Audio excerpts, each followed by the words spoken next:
the live stream up and running. I'm trying to get the stream working. Why are you not?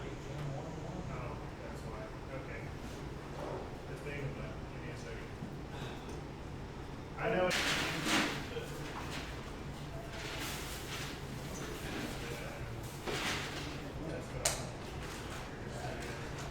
I think that is it.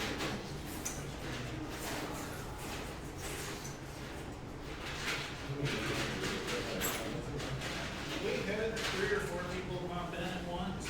I know Cal actually popped in. We did. Cookie Lady popped up for a bit yesterday during the history of OMG-Con.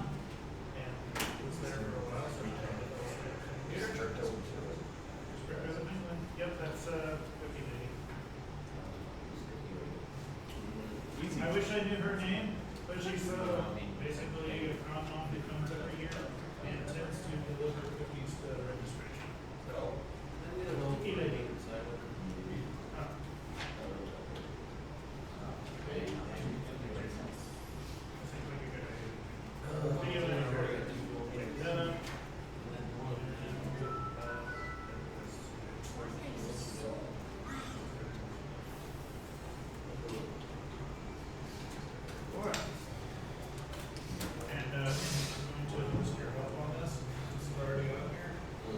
During the history of the icon dip, my copy of the report didn't get any of the videos working, but you can go and go ahead.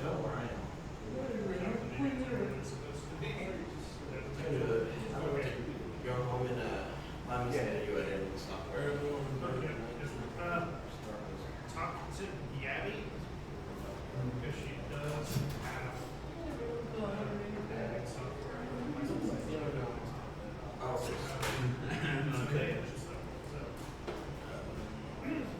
editing software. Yeah, we're not media team, but PGB get to do some of that stuff on its own. Would help them a lot, especially for stuff that they're going to start on my screen. Hi, buddy. You're not a task board member. Here you are. Of course, here you are. All right. Good one. Just returning to my usual position. Hello, you look like you're still asleep.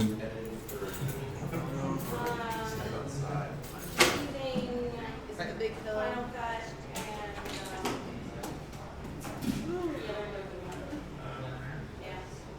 Is there any way you can get the stuff for that? Well, she's looking to. Oh yeah, Cooper. I couldn't find some yesterday where the crabs. When I downloaded the PowerPoints to this to show them some. So when you say job descriptions, I was putting myself into job descriptions as a scheduling the tiers or job descriptions in each department. Each person works with 5. Oh, okay. We have the crazy screen on that Plus app. basically, how that starts. Gotcha. When someone getting out to your friend's How over to there. each Yeah. If I'm a guy doing the photo. Gotcha. Believe me, I don't want to. I put it in my department. I can't Basically, Yeah, you don't want to have the share. We need to eventually is something the board can discuss. Let's maybe I got $1 That's what I was Walter and his pile of bananas. Right. pile of bananas. At least I can go right now. Just for like, that's so far. Just for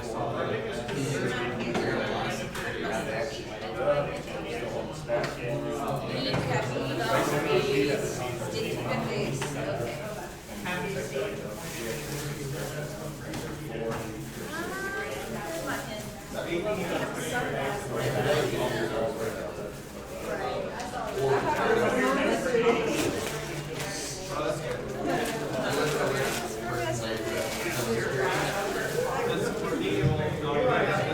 All right, the sign-in sheet is coming around, just put your time, if you're already getting so just put 9, so that comes around to you.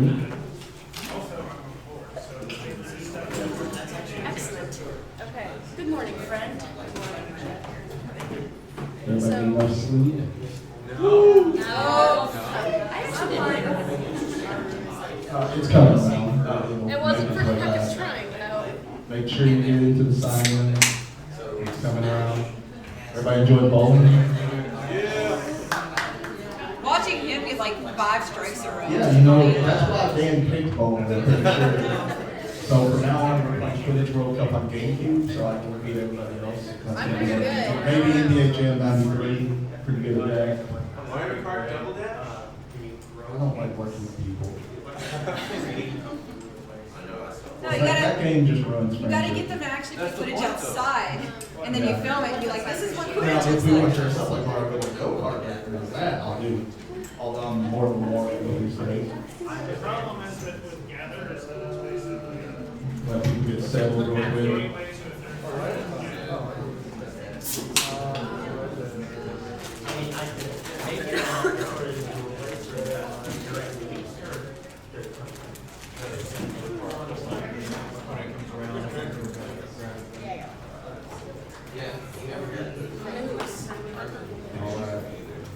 Get everybody in their places.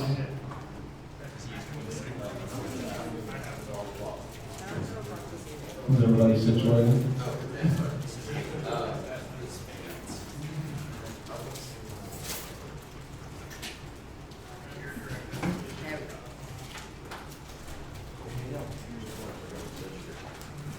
Okay, I'm sure we'll have some stragglers come in. Publicly shame them when they walk in. Are we signing it again? Oh, I see. No, for each day, just your time. If you're already here, go ahead and put 9. Janine, you can actually find a chair. Somebody don't force you on the floor. Look I don't like to be on the at this wonderful t-shirt she's wearing. Make that a 90. We're going to start off today. Dan's going to lead a little bit of a recap, just some of the stuff we talked about yesterday, hit on a few points. He's also going to talk about bootlegs for a minute. Bootlegs are something we try to really monitor for. We don't want to be one of those places that has a vendor full of $1 DVDs that the money isn't getting back to the people that deserve it, the people who work hard to create the content. So he's going to go over that, and then we're going to have a couple hours of customer service training. If you've had customer service training before, no, you haven't. If you think you know customer service, no, you don't. Pay attention, take notes, because after I train that, if you do one of the no's, I'm going to keep you, and not the way you want it. Isn't that a no? No, I don't. We're not customer service. I'm the Okay. You're not customer service. I mean, so we're going to Slave get labor. Stan here, and we'll take it. So, this little section here is I dropped off on. That's what I was in. I kind of was putting this all together and, I was thinking my about signing gear it. squad over here said, hey, did you, get your bootleg section done? And she's like, as we're putting together this book, and I said, oh, no, I didn't. So, I'm gonna just kind of point, a lot of things about bootleg, you guys don't have to worry about. The biggest thing that has to worry about is, of course, our vendor and artist area, and that's the deal with bootleg merchandise. The biggest thing on that is that with the bootleg merchandise, of course, none of the rights and the money are going back to the creator. It's going back to some poor person in probably China that are making these things and burning them out and shipping them out. A lot of things you can see on a bootleg that is pretty easy to spot is that if you don't ever see the company logo on it, that's pretty good to start. You'll see things like anime company or anime USA type thing or best anime thing on the, but don't ever, just always look for the logo. Also, going into like fan art, I know you know a lot more about fan art than I do. I can say I'm winging it because I didn't get a chance to put it together. The big thing is with doing fan art, I know talking with Funimation and Sentai and things like that, it's a very kind of gray area. A lot of things. Their biggest thing is if you see definitely an artist or even a vendor that puts up anything that is kind of fan arty, and they actually use the title of it, saying like this is a One Piece item or this is a Dragon Ball item, that's considered pretty much a huge no, because that title of that anime is copyrighted by them.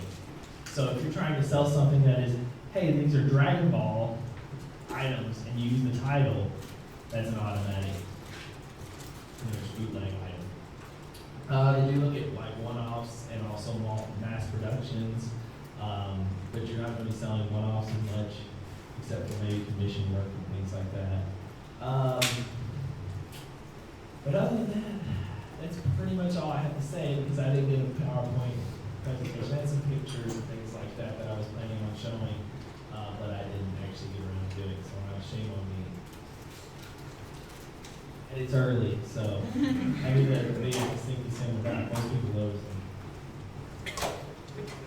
He was too busy getting turkeys last night. Oh, wait, no, well, Jordan has one made. She wants to go ahead and show that. I have to find it. You can continue, I'll tell you when I find it. Oh, okay. I mean, we can do it, if you want to go ahead and do the, we can recap. All right, what are some key takeaways that people have really set on when they did yesterday? What are things that you really thought about? We came from humble, the words. Words. Sorry, it's early. I'm just now getting my caffeine. We came from really humble beginnings, and we haven't gone without having our stumbling blocks. So if we're gonna, make this con continue, we're gonna have to put the needed work into it, and it can't be done by just 2 people. 5 or 10? We really have been growing, and we need to make sure we have a good support network of staff members and volunteers to make sure we really support that growth instead of really paying. If you couldn't hear him in the back, he said we've really been growing, but we need to ensure that we have a solid network of volunteers and staff to make sure that we can maintain without voiding that of its quality. Always have event insurance. Always have a good insurance. Yeah. We have really kind of an amazing impact on the city and just how much the city has done for us. A tremendous impact, yes. The dogs need a paid vacation.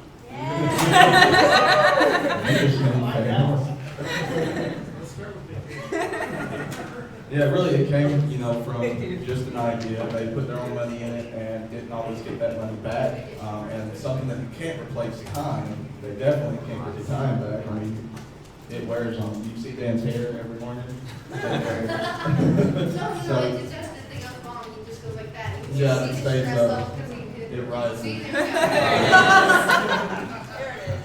And basically, the city goes full of a bunch of pretentious answers next to here. We get to touch on Paducah in a little bit. We really love it. Things may have turned around. Ish. But yeah, we do. We have just a tremendous impact on the city, and that's why they help us, and that's why we try to sometimes do things that don't always work out, like we talked about the game days, because we are trying to integrate more with them. And since a lot of us don't live here, it's not always the easiest thing in the world, but it's definitely worth it.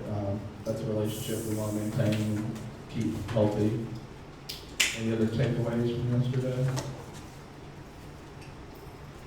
I'm still waking up. Are you doing volunteers? Although allegedly Jordan has something she wants to touch on bootlegs. Give me a minute. Just gotta find the, it's like buried in here. Keep going. Don't be talking about this one, tell them what she's saying. Yeah, lots of that, probably. Okay, so, kind of what we're gonna be doing today, Jordan's gonna touch on bootlegs just a little bit more because it's something that we really need to pay attention to.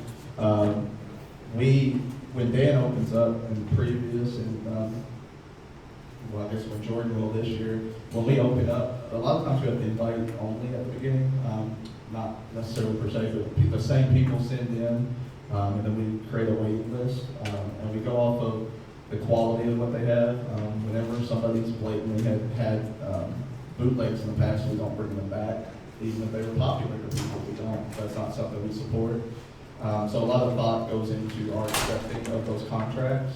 It's not just like, ooh, they want to give us money, let's take it. And it's not just about filling that room with the first people who come in. There's a lot of thought that's going into it to make sure we have different products. So we'll touch on that. Then we're going to get into customer service training, which will preempt slightly with a little bit of organizational structure to help you understand kind of where each person fits in TAPS. You're all TAPS members, whether you know it or not. We don't let you go free ever. Ask the dog. So you'll learn that, and then we'll go through some customer service training, because that's a lot of our issues. If we really focus on that, can be fixed. A lot of the complaints we have really boil down to a customer service issue. And that just can be because a lot of us just maybe don't have that awareness of our surroundings at all times, especially as socially awkward Americans, which we can all be guilty of. And then after that, the majority of the day will be spent in breakout groups. Some of you may be running to our storage units back and forth, working with rotics. There's lots of work, a real exciting and buzzing atmosphere. Anything you want to add to the breakouts today? No, he's good. Other than some of the board members might be walking around, just trying to grab one list of questions about anything. I guess I'm pretty much more with budget, so it's kind of one of the things you need to try to figure out is like how much money you want to know how much you can spend. Just bring me over. I'll talk to you about it, kind of where we're at. If you have some ideas you want to pitch that might go over budget, or if you have ideas that's going to cost some money, just let me know. I hash it out. I can approve or deny it. And if I deny it, doesn't mean it's completely gone. It just means I might point out some issues and just kind of adjust it around. It's still trying to deal with, And while Jordan's getting ready, I don't know if everybody had a chance. This was given to us after the convention this year by the folks at Toontown Rewritten. They also put an exclusive OMG Con item in their game for people who were there. And they also had a Snapchat filter. If any of you were Snapchatting throughout the weekend, but it's about OMG Con. They were really appreciative. They had people from California, New York, Italy, was it? No, it was Israel. Israel and the UK. Yeah, Israel and the UK. So they came from far away. There's a lot of people super excited about the game. And they come to us, which, they're just like us. They have to think about their customer base. So they may switch around and go to other places, but they come to us because we work with them. Just like the city works with us and shows appreciation, we show appreciation to them. And we want to keep trying for new things like that.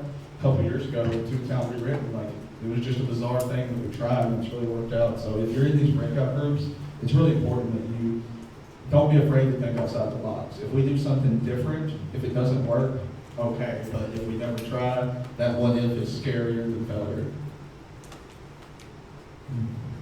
Any questions?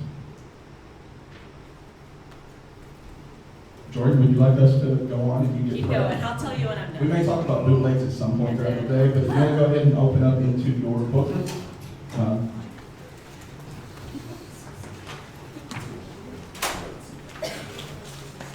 All right. One of the easiest ways to get into understanding what your role is understanding where you fit within everything. No matter where you are, every role is equally important. One of the ways I explain this is for years I've been a CNA until recently. You wipe butts, you do all the dirty work. People don't realize, but that's important because a nurse is a very trained individual and doesn't have that kind of time. Just like the doctor doesn't have that kind of time. It is the same essence here. Every little part is super important. If you're just sitting there watching a door, you're not just sitting there watching the door. You're doing something that's vital to the role of the convention, and everyone is equally important during that weekend.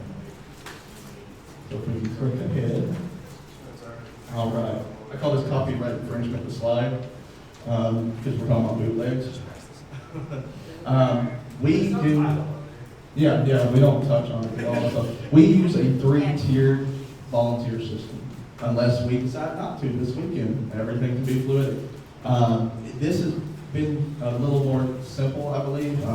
It gives a person who wants to volunteer the choice of the level of volunteering they want. So of course it starts with a tier 1, or what we're going to call an entry-level volunteer. And this can be a one-day volunteer who gets a one-day pass for a few-hour shift, or they can get a full weekend pass for that times 3, basically. And we're going to get in a little more on the details. Tier 1, they are required to join us in the groups that we have, which currently are our Facebook volunteer group. It's a way to reach out This year, obviously, they're going to be required to access into GrowTix, acknowledge any of their information. And then they'll get some basics we'll go over that we'll give to them, including, of course, the pass. Tier 2 gets all the same responsibilities, and then they'll have just a little bit longer hours. These are trained volunteers. They may be individuals who have volunteered in the past, they're slowly working up, or maybe they've been staff in the past and they just don't have as much time anymore. They still want to come and help out. And then Tier 3 are veteran volunteers, better not wear Speedos. Please, kilts are okay, but not Speedos. These are guys who are basically staff if we had more room for staff positions. These are people we really rely on who really train the new volunteers and have a working knowledge of the departments that they're in. And we'll go ahead to the next slide. Okay. All of our volunteers must be at least 16 years of age, or they must be 14 with parental permission and an on-site guardian. This is just a basic liability issue, and even when it's 14, we want to spend a little extra time to make sure that we're approving mature 14-year-olds. Nothing to say against anyone of that age range, we just have to look at it from a liability aspect. We can't have a 15-year-old running around even if they're just a great person without some type of guardian on site. Pretty simple stuff. The Facebook group I talked about before, which if we come up with a different way to reach out in the future, that may change, but right now it's been our most successful because we want them to be able to get access to whatever notes throughout the year we need. We do ask that they actually like or follow us on anything that they're already a member of. We had staff members who I had to kind of be like, you've been staff for like 3 years, you don't even like our Facebook page. So we do like to have that support. We're not asking anybody to join anything. I'm never going to get on Tumblr. But if you're already there, be a part of the community and help get your friends who are already there most likely to join the community as well. Promote OMG kind of in a positive way. We'll touch on this more with customer service in a little bit, but this is a room here where we can afford a little negativity, where we can talk about some of the downsides among each other in a safe way. When you're out in the general public and maybe just some of your general friends, remember that they have a different view of the convention, and you need to really keep an upbeat outlook. Some of the things that we all discuss, it's not that they're super secretive. I mean, we're not, planning to overthrow a government or anything. I don't think. Maybe it's too early. We'll see. But it's just, you don't want to come and complain. Oh man, I had to work an extra day. It was hard. Bring that to us. Always have constructive criticism privately and positive promotion publicly. And of course, fully fill out the volunteer application form every year in case your information changes. You might give your cell phone number, maybe change addresses, or if you went to school or back, things like that. It has to be filled out every year. And of course, this year it'll be all new, so it'll be on GrowTix anyway. If we move forward. All right. Why do we have volunteers? It creates a clear, and I use hierarchy here in quotations, because hierarchy is a word that is accurate, but I don't like to touch on too much. Because hierarchy, a lot of people think if I'm higher up in it, I have all this authority. This isn't the military, you don't have a rank. The higher up you get, the more responsibility you get, but you're not above anybody. But it does create a clear hierarchy when situations arise that communication can flow a lot faster when you know who's directly your point person. And that way we don't have, like in years back, I remember Paducah, I don't remember the issue that happened, but we had like 15 to 20 volunteers running around trying to fix the same issue 2 hours after it had already been fixed. And that was just a waste. So it just allows for communication to flow easier. It dictates responsibility, not power. Allows individuals the ability to participate at the level they wish. One of the big issues with convention volunteers is burnout. Some of the people in this room have felt it. Some are feeling it right now. If you're not able to enjoy the convention, eventually you're going to start to weigh the reasoning and the value of why you're even participating. We need you, but we want to create schedules, video games. We want to create schedules where people can actually enjoy the convention, step away from it and just be an attendee, get a ground side level view, and just have fun. And that will keep the fire alive for you. This is a simple way to relay expectations and job descriptions, which volunteer department is working on some. You may have your own department have some. And I've already touched a little bit, of course, on the burnout. If everybody gives a little, nobody has to give a lot. Yeah. All right, our tier 1, our entry-level volunteer. In a perfect world, they're going to be the majority of our volunteer force. In an ideal world, they would be majorly just local to the Owensboro area. Can anybody guess why? They don't get hotel. They don't get hotels. That's a treasure way of looking at it. But it's also. It spreads communication within the community, which we want to build better communication businesses. Street team, your best street team are your volunteers. Yeah, it creates a community that we really desperately need here in town. B-Dubs and Lynn cannot always be our only Owensboro people. But it does, it creates a foster community, and you're right, we do always have to look at both aspects. On our side, we don't have to worry about hotels for them. It allows us to move some of that funding. But it allows them to come, they probably have a lot of friends locally, so maybe they get in, they volunteer, maybe they tell some friends, or if nothing else, they can do 4 or 6 hour shifts, or intermittently, and then they can just hang out with their friends for the weekend, and it's really super fun, and their volunteer level is so minor compared to their entire hours spent at the convention that what they'll remember is the fun they had with friends. And maybe friends will see them volunteering and we can get in. It's a great access to the community, and it does save money. They are exempt from any pre-convention meetings so long as they've responded to all of our communications online and kept in touch appropriately. We can send out the details for these type of jobs, which is a lot of standing indoors and things of that nature, badge checking.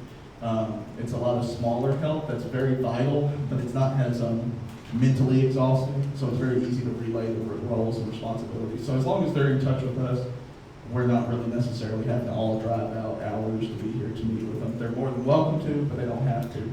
Now, if they don't keep in touch, what do you think could happen on our end from the logistics side?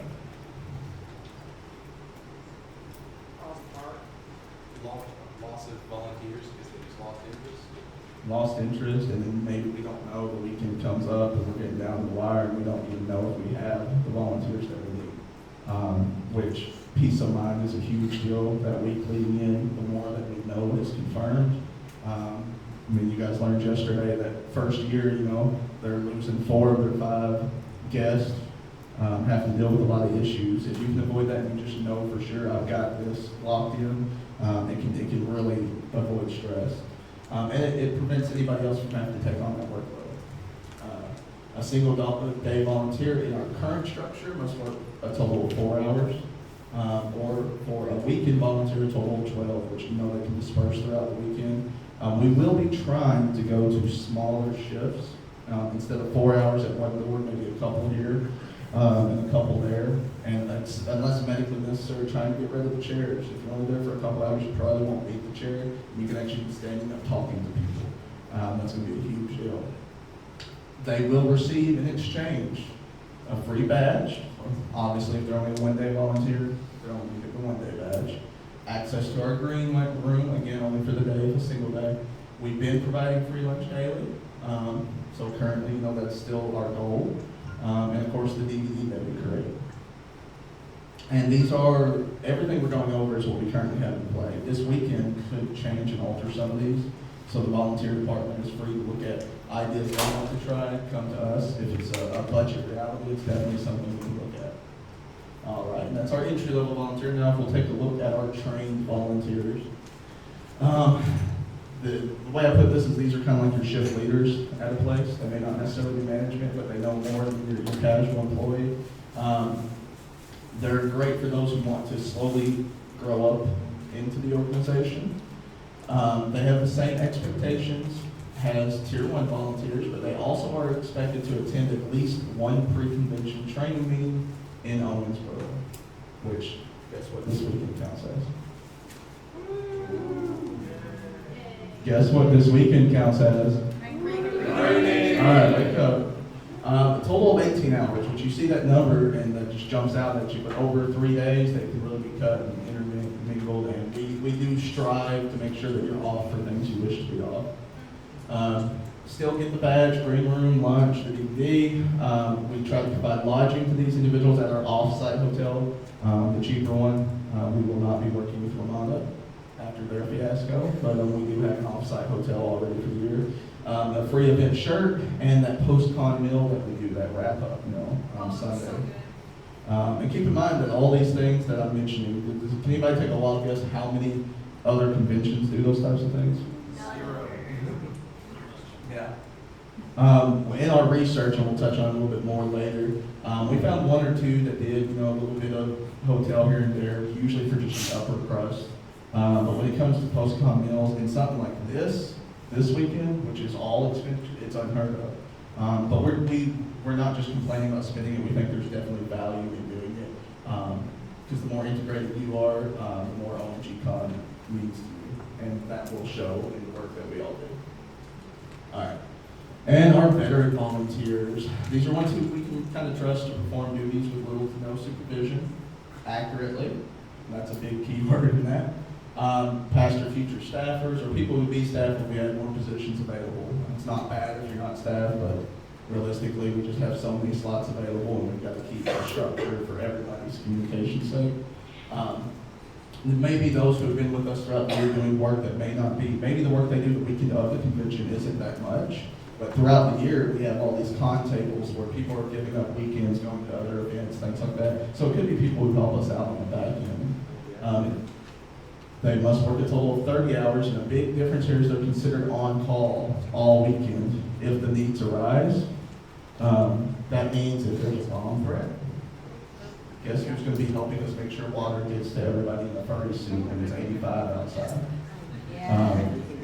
Hopefully there's never a situation that calls for us to be that way. Grow Tips does have the ability for us to reach out to everybody and put a tiered level. So we just, it's good that we have the ability. Don't get drunk Friday night. All right, they get access to all the same stuff except for we change their lodging to the on-site hotel, because if you're on call, we can't afford you to be a 20-minute drive away. We need you right here. We have previously, and this is going to be changing a lot, we've done a lot of that dirty word that we won't say. We tried to do a lot of incentives, and it's a hassle to try to keep track of. Right now, we've got the up to $30 in gas-only reimbursement with receipt post-con or post-con dinner. We'll no longer be providing reimbursements for any other expenditures. If you come and there's something going on and you get multiple board members to sign off on it, one of them has to be the treasurer, then that's an exception, obviously, because you're getting something to use. But there's no more prize room, so there's no more, I found this and I bought it for the prize room. The tables, Amanda's going to touch on tomorrow, there's going to be a very rigid structure to how the expenses are done for those. Again, we're just trying to tighten that belt so we can put money where the attendees can feel it. And we've been burned, is that the right word to use? We've been burned a few times, and the one bad apple analogy, one bad apple can ruin the orchard. And unfortunately, that's just a reality we have to look at, so I'm the bad, evil man delivering the message. You get voting rights. Woo! Women's suffrage. I said that in like way too cheery of a tune, I'm sorry, that came out way wrong. It's very good that women vote, if that wasn't clear. Voting rights in our board of directors election post-con. Anybody remember why we have to have it so quick? Fiscal year. Fiscal year, yes. There has to be contingency. And you have the ability to run to become that. So please do, and let the rest of us sleep at night.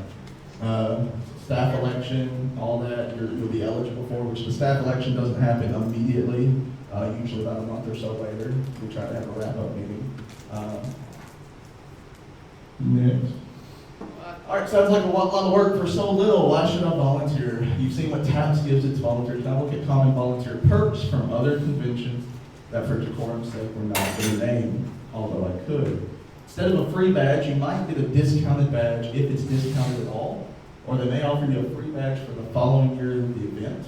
Or they may offer to pay for your badge after the fact, which if you had a $15 receipt, you know how hectic it is hunting us down for it. Imagine trying to hunt somebody down for a $50 to $80 badge. They disappear fast. We don't pay the show. No lodging. No lodging at all. Just period. no daily bills, no gas reimbursements. This is something I'm not gonna mention the con name. They'll give a t-shirt to whoever's working that position, and the t-shirt is removed and given to the next person who shows up and they wear it. You guys heard con funk? Imagine that. No post-con meal, you know, they just kick you out. They might order pizza with the two guys who stayed at the breakdown. No voting rights. There are some of these conventions that have a couple people at the top and they do whatever they want. They don't do the surveys, they don't change things, and you know those conventions when you're at them. No access to any of the data, of the analytics, to know the true underworkings of the event. These type of events don't happen. If they get a negative review, all of a sudden they turn the reviews off on Facebook, and they don't show this type of information, but we want you to have this so you know what to work with. Because at the end, we want what the attendees want. Any questions on what we just went over? Yes. What is the staff position called on the volunteer level scale? That is a very good question, and we're actually getting right into that. Okay, this is a standard corporate structure, and Dirt Chicken is going to teach us corporate structure, which if you follow, economics is very, very well placed. Corporate structure usually have a board of directors, which if everybody doesn't know, our board of directors consists of 5 individuals. We talked about 4 of them are elected annually. We have them all up here right now, all of our current ones. If we've all met Dan, he's our founder, he's our life person until he leaves us, like a college relationship. We have myself, I'm president in name only because Dan does all the work until this weekend. I don't want to think about I'm that. not doing anything. He's like, I'm not even making a bootleg thing, no. You said after yesterday I was done. Yeah. We have Amanda, if you want to speak for a minute. I'm basically taking a lot of Gabby's jobs, or trying to, because, well, that's what happens. That's how it works. What's your position? Oh, I'm in name only, obviously, I'm vice con chair, because that's We don't use those words anymore. President, vice president, same difference, everybody knows. Way to biden it up. We just don't like those words after that 1 year. Yeah, so yeah, I'm vice president of TAPS. What's TABS mean? Have we said what TABS means? Does anybody know? The Atlantic Promotional, no, We're not the ghost hunters. they Promotional Society. Tri-State Anime or Promotions. Close. One more try. Tri-State Anime Promotional Society. And we got Tri-State Anime Promotional Society Incorporated, which at the time they created the name, didn't think about the fact that the Atlantic Ghost Hunting Group had the same name. So yeah, she's vice president, I'm president. And what's next? Give her the shirt. My name is Jake Marcus. I am the secretary of the task board. Pretty much my main position, as secretary, trying to take care of the paperwork stuff, not taken care of by the treasurer, is usually what falls under my purview, and slowly trying to pick up more of that as we go on. Please do. And I'm Chase, I'm the new board director here. I am the liaison, so I'll be talking to most of you guys throughout the year, making sure things are getting done and communication is going through. The goal, it's 5, and yeah, there are titles because you have to sign up, like you talked about earlier, when you basically manhandle people into it. Yeah, legally you have to have titles for paperwork. But don't waste hours at a board meeting on BS titles, because titles don't matter in the end. Welcome. Also, if you haven't signed in yet, that sheet is right here. It's just your time. No big deal. We just want to make sure everybody's here. So I'm gonna leave it down at the end of this table when we break in a little while. So does the board of directors exist like and I'm going to talk about generic corporate structure, because I know a lot of us are younger, or y'all are younger, I'm old, and may not be familiar with it. The board of directors has all the liability if the ship goes down, but they're not the captain running the ship, okay? They're there to tell you the parameters you can work in. And then they may have a division, which for us is, we're TAPS, our division is OMG Con, that's our main event. And that's where the management comes in, you know, the CEO, if you will, that's our staff. Those are the people who are actually running the event and relaying to the board, hey, we want to do this within this time frame with this type of money, and we can say yes or no. We can admonish, which we never want to do, and we can definitely support when things are going fantastic. We're just there to help. The division staff is who really runs the event, which is you guys. That's really the core of OMG Con. All the work we do year-round will matter nothing to the attendee because they'll see you on the ground if you are OMG Con. So you get, if everything's going right, you get all of the benefits, and if everything goes wrong, you get all the negatives. So that's a pretty good deal for you guys. Yeah, the biggest thing is you don't have to deal with any of the legal side of it. You don't have to deal with any of the contracts or any of the dealings with payments or anything along that line. Your job is just focusing on the convention. What is this event? Is this going to be a great event while we deal with the logistics on the back end? Sponsorships, community, things like that. And then here, of course, it says employees. That's our volunteers. Those are the ones who are actually there doing the things that we design and think of, and sometimes hating us for it. So if we want to go one ahead, we're going to take this corporate structure to our structure. We have our board of directors. We have our event, which, again, OMG Con. We have our staff, which is you guys, and our volunteers. So that's the fluid flow. Now, again, if your board of directors doesn't make me more powerful than anybody in here, my ego makes me wish I was. But we're all definitely the same. This is really just for contingency and legalities. Nobody's above anybody. We all work as a team. And a lot of people will share hats. You will be a staff member and on the board of directors maybe. Or staff name only because we don't, when we become board of directors, we're no longer staff, so it frees up staff positions. A lot of times there can be a little two-ply situation when things get a little crappy. So that's our structure. Does that help a little bit? Okay, so we're going to take this ahead. Sometimes it's hard to understand that when it's only one division. So this is what you'll see a lot with corporate structures. They have a board of directors that meets, maybe once a month or once quarterly, depending on the company. And they have several divisions, which will have you ever met, like, you've been at your job, has there ever been just a random, some type of middle management person, you have no idea what their job is, but they show up and they've got a random title, like 8 vice presidents or something? That's kind of where this fits into the structure. So it's supposed to say we have to go deeper. I was making an Inception reference, and I fell asleep, I guess. So we'll go one ahead. And here's an example. It's, again, bootlegs. I didn't want to get in trouble. ABC Colton. If that's our example, they have a board of directors that meets, make sure that they're hitting all their goals, that all their shareholders are happy. And then they'll have different divisions. They're going to have people who bottle, and they're going to have people who distribute, who have totally wildly different jobs. So of course, then you got to have somebody running that, the VP of each, and then you got to have the people actually doing it. It's all one company, 2 wildly different things going on. So we're going to move that in ahead, and we're going to look at this, the Tri-State Anime Promotional Society Incorporated. Our board of directors, which has our president, our vice president, our secretary, our liaison, and our treasurer. It has our divisions. So if we were to have multiple events, we've got OMG Con, we've got staff for that, we've got volunteers for that. In this example, we use Event X as an example. Just for example, we did the preview event. We did game days. Now, a lot of people, we share it across both because there's a lot of back and forth, but it just kind of shows how things work. Which brings us to another point. We talked about how people always want us to do something else.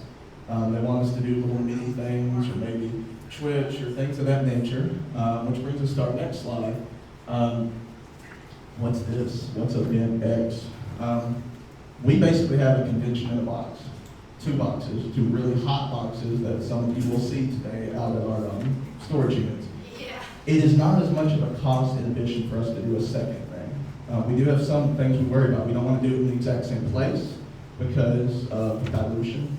I live in Owensboro. I can go to the anime convention in June. Why do I want to go to one? I'm not going to go to both. We don't want to steal from one event. So even though TAPs may run both, they'll be wildly different in their promotion. But I'd like to present you guys with our concept for our next big event. Can I get a drum roll? All right. Say hello to Kentucky. Our idea for a Comic-Con name, logo, everything you can help design. This is just an example, something that we wanted to throw up. We talked about how for the better part of a decade, Paducah treated us like crap. Who else from Paducah in here? Okay. What would you say the city's been like in the last couple of years when it comes to our events? Again, I'm not going to talk Past negative. couple years, we've not been there. Well, not us, but I'm talking about as a city when I say our. Yes. Who knows what turnstile numbers are? Elijah, explain what a turnstile number is. A turnstile number is basically the individual number of people who make it into a building. Doesn't matter how many times they go in. Like if they come in for 3 days individually, they're counted 3 times as opposed to once. Exactly. A turnstile, if you don't know, a lot of us are from small communities, but like in the subway, you see the people in the movies. If you ever go to a big city, it's a turnstile. Maybe you go to an amusement park or something. It's a count. So if you come 3 times, you're counted as 3. Paducah's biggest event is the Cool Show. It's a fantastic event, it really is. They have said for years they get 30, 40,000 people, and they did in the early 90s. And they gave all of their attention to it. They put all their eggs in one basket. And you guys witnessed how they treated the gods, where they're sitting here still shaking and scratching like a war vet when somebody from another city comes along to appreciate them. They're so, jaded and cynical. And they deserve to be so, rightfully so. And I am as well. And we've all been here in a hotel going up down there for years. But they do still have some of the same people in play. It's not perfect. But they have some new blood that realizes some of the mistakes that they've made throughout the years and has that convention that we talked about that we had the quilt show. It's really got around the 6,000 to 6,500 mark, which is fantastic. We'd love to have those numbers, but when your entire city economy is building around it, and you're using turnstile numbers to lie, eventually the numbers catch up. And they have. So they are desperate and they want to make amends. So we have the ability, if they work within the parameters we give them, because the tables have flipped. If they work within the pricing we give them, we can do this in Paducah. We're thinking maybe around the October. This would be 2017. We wouldn't do anything before OMG Con. OMG Con's our baby. But this would be an October 2017 thing to think about. It's more Comic-Con structure to reach back into those people who can't make it to Owensboro, who we've lost. And Paducah is our home. We want to give it a little love if they can change. It will be completely independent of OMG Con, even though a lot of us may work on both. So it's just something to think about. If it's something that may interest you, it's something we can do. It's something we don't have to do. Like I said, tables are flipped. We're doing great in a city that loves us, and now another city wants us, and they're going to have to meet our requirements. Our ex is coming back, and they want to get back with us and get the second relationship. Is the name changing out of question? Because whenever I think of Kentucky, I think of turkey. Turkey. I like turkey. Can we have a turkey con? Not him, though. He got like 4 turkeys. Because I can just imagine just like having This was really an turkey. idea thrown together and pieced together on paper, just to have an example. And that's why it's being tossed out to you guys. I'll say one thing too, like this is something that I know a lot of you, like I said, over half the room rows their hands said it's really local. This is something that is not gonna be near as big as what we're doing here. Yeah, it could be, but it's something that is, I'm not gonna be a part of this. This is something that's gonna be our baby if we decide to do it. But this also opens the door if anybody wants to do something, even here in Owensboro. Again, this is, we only have 2 people here. We do have a great relationship with the convention center. And I know that like Amanda has talked about it before, when we do a tabletop event. Yep. Something along that lines, something that's not an anime convention. If you have too many anime conventions, definitely in a town like this, it's going to eat each other up. And that's the reason why when they brought up to do something back in Paducah, it's going to be more geared toward the sci-fi pop culture side. I mean, there will be still anime involved, but this is something. But I don't want to squash it. If somebody has an idea of what they want to do, bring it up. Because like I said, we do have a convention in a box. And also, if there's anybody out there who is starting a convention or doing something, even an event, that's what TAPS was created for. TAPS was created as a community thing to help expand anime, video games, pop culture. And so even if it's like, hey, I need, video game systems, I need some projectors, I need this, contact us. I mean, yeah, we need like a gas or something to get it out there, but we're not gonna charge what you see people who contact us saying, hey, we can run your video game room for $7,000, you know, that's not what we do. We're just like, hey, we wanna help support you. If you have a group, an anime group, we will have a form on our TAPS page at some time where you can fill it out, things like that. I know it's not common sense, I'm sorry. It's not good. It- No, along the same kind of lines as what Dan was talking about, so if we did, and I know this might think a little into it, but if we did something like this, where we're already like tightening the belt on our budget, are we going to be using OMG Con funds to like seed this, or are we gonna be raising funds separately, like what they had to do originally whenever they made OMG Con was, you know what I mean, like have a really strict low budget? Is it going to be coming from the same pool, or? Initially, yes, we looked at it and we were talking about October of next year. Can anybody take a wild guess how much we're spending this weekend? 5,000. About $5,000 to $6,000. We would spend not more than that at the most, which obviously this is money already spent, it's not. To seed it, if it was successful, we would feed it back. If it's not, we're not worried about it. It's also a way that maybe somebody wants to become staff with us, to stress test their ability to be a volunteer or staff here. It will, if it ever starts to distract, we cut it. We cut the cord. If it starts to grow and it's wonderful, maybe it can even build its own, like if we can go back a couple slides to the divisions. Eventually it could be fully separate and then just have to come to us. The reason it even became an idea was just a chance encounter, mostly with city officials. You guys were there to speak on it specifically, but really we are setting the parameters and they're going to work within that, or we'll just say, okay, no thanks, and walk away. Yeah, this is just pretty much olive branch and then back, because I know there is a lot of people that still locally that will not drive up or don't have the ability to drive up. And like this is not going to be, if we do this, this is not a big event. This is going to go back to the size of what it was the very first years. I mean, it's not like, hey, we're going to open it up and we're going to expect 1,000 people to come to the door. This is, we're opening it up and hoping for maybe 300 to 500. So it's not anything huge. But they have to open the door to do that, and I'm not going to do anything of it. So it's all It's too wounded. Could this lead into a more broad future for TAPS as a whole and having pins between columns? Not for me, but theoretically, yeah. But the thing with TAPS, I mean, and I think we touched on it before, we don't want to put on anything subpar. Something that's small, we know it's small, we'll put the appropriate level, we want to make sure it's good. But we don't want to just run an event to run an event. We want, like, I would put up with all the crap that you gave us. I would put up with a large amount of it if the price was right, because like Dan said, we did lose people who don't have the ability, and that's what matters. We lost some of our community that can't come here. And those people, we want to make sure they have access. That's the whole point this was started, to give people who couldn't normally go to these types of things, the access to it. For them, we're willing to deal with even the unpleasantness of some of what's still there. And here's the thing, even Paducah's not locked in with another city nearby, gave us the go-ahead, and they gave us the price. This is something where we set the full parameters and they either meet them or they don't, we don't care. And I mean, this is not even out of the question to say this has even happened here. I mean, it's not an anime convention, so it's not a dying competition or anything that's going to eat into it. It's just, this is an idea to broaden our group. I mean, they fall into the same lines because, like I said, when we originally started this was to try to create a better community among everybody and support that community. So that's what it's all about. So it's just something to think about as you're in your breakout group, something on the side.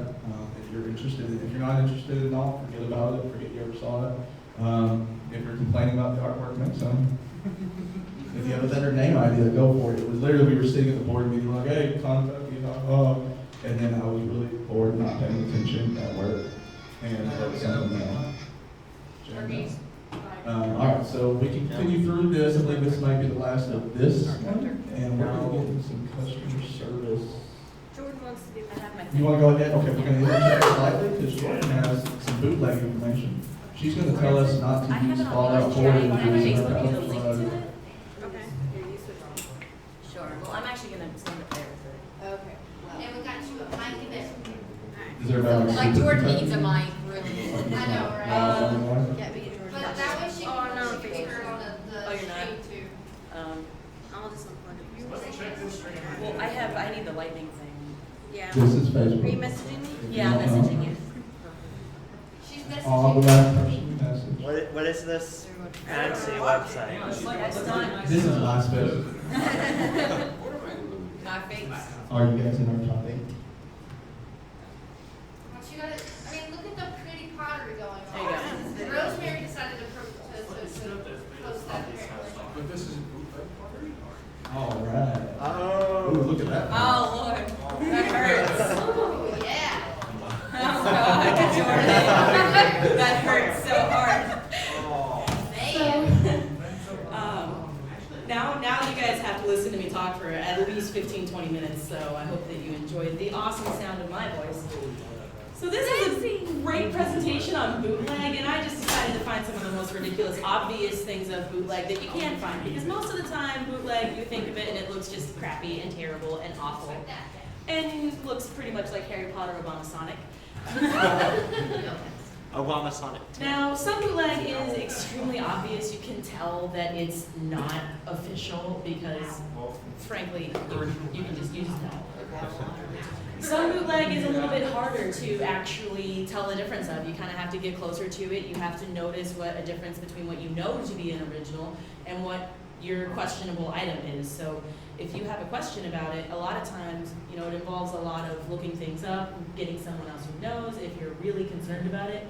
Or you can just have to take a closer inspection. Some things on passing view can pass for legitimate, which is why there are good bootlegs and there are bad bootlegs. Blacklight is your friend. Now we're going to talk about the best part of OMG Con. Just kidding. It's our vendor room and our artist alley, and these are just some of the people heading in there, and I thought it'd be a really nice picture for us to lead in.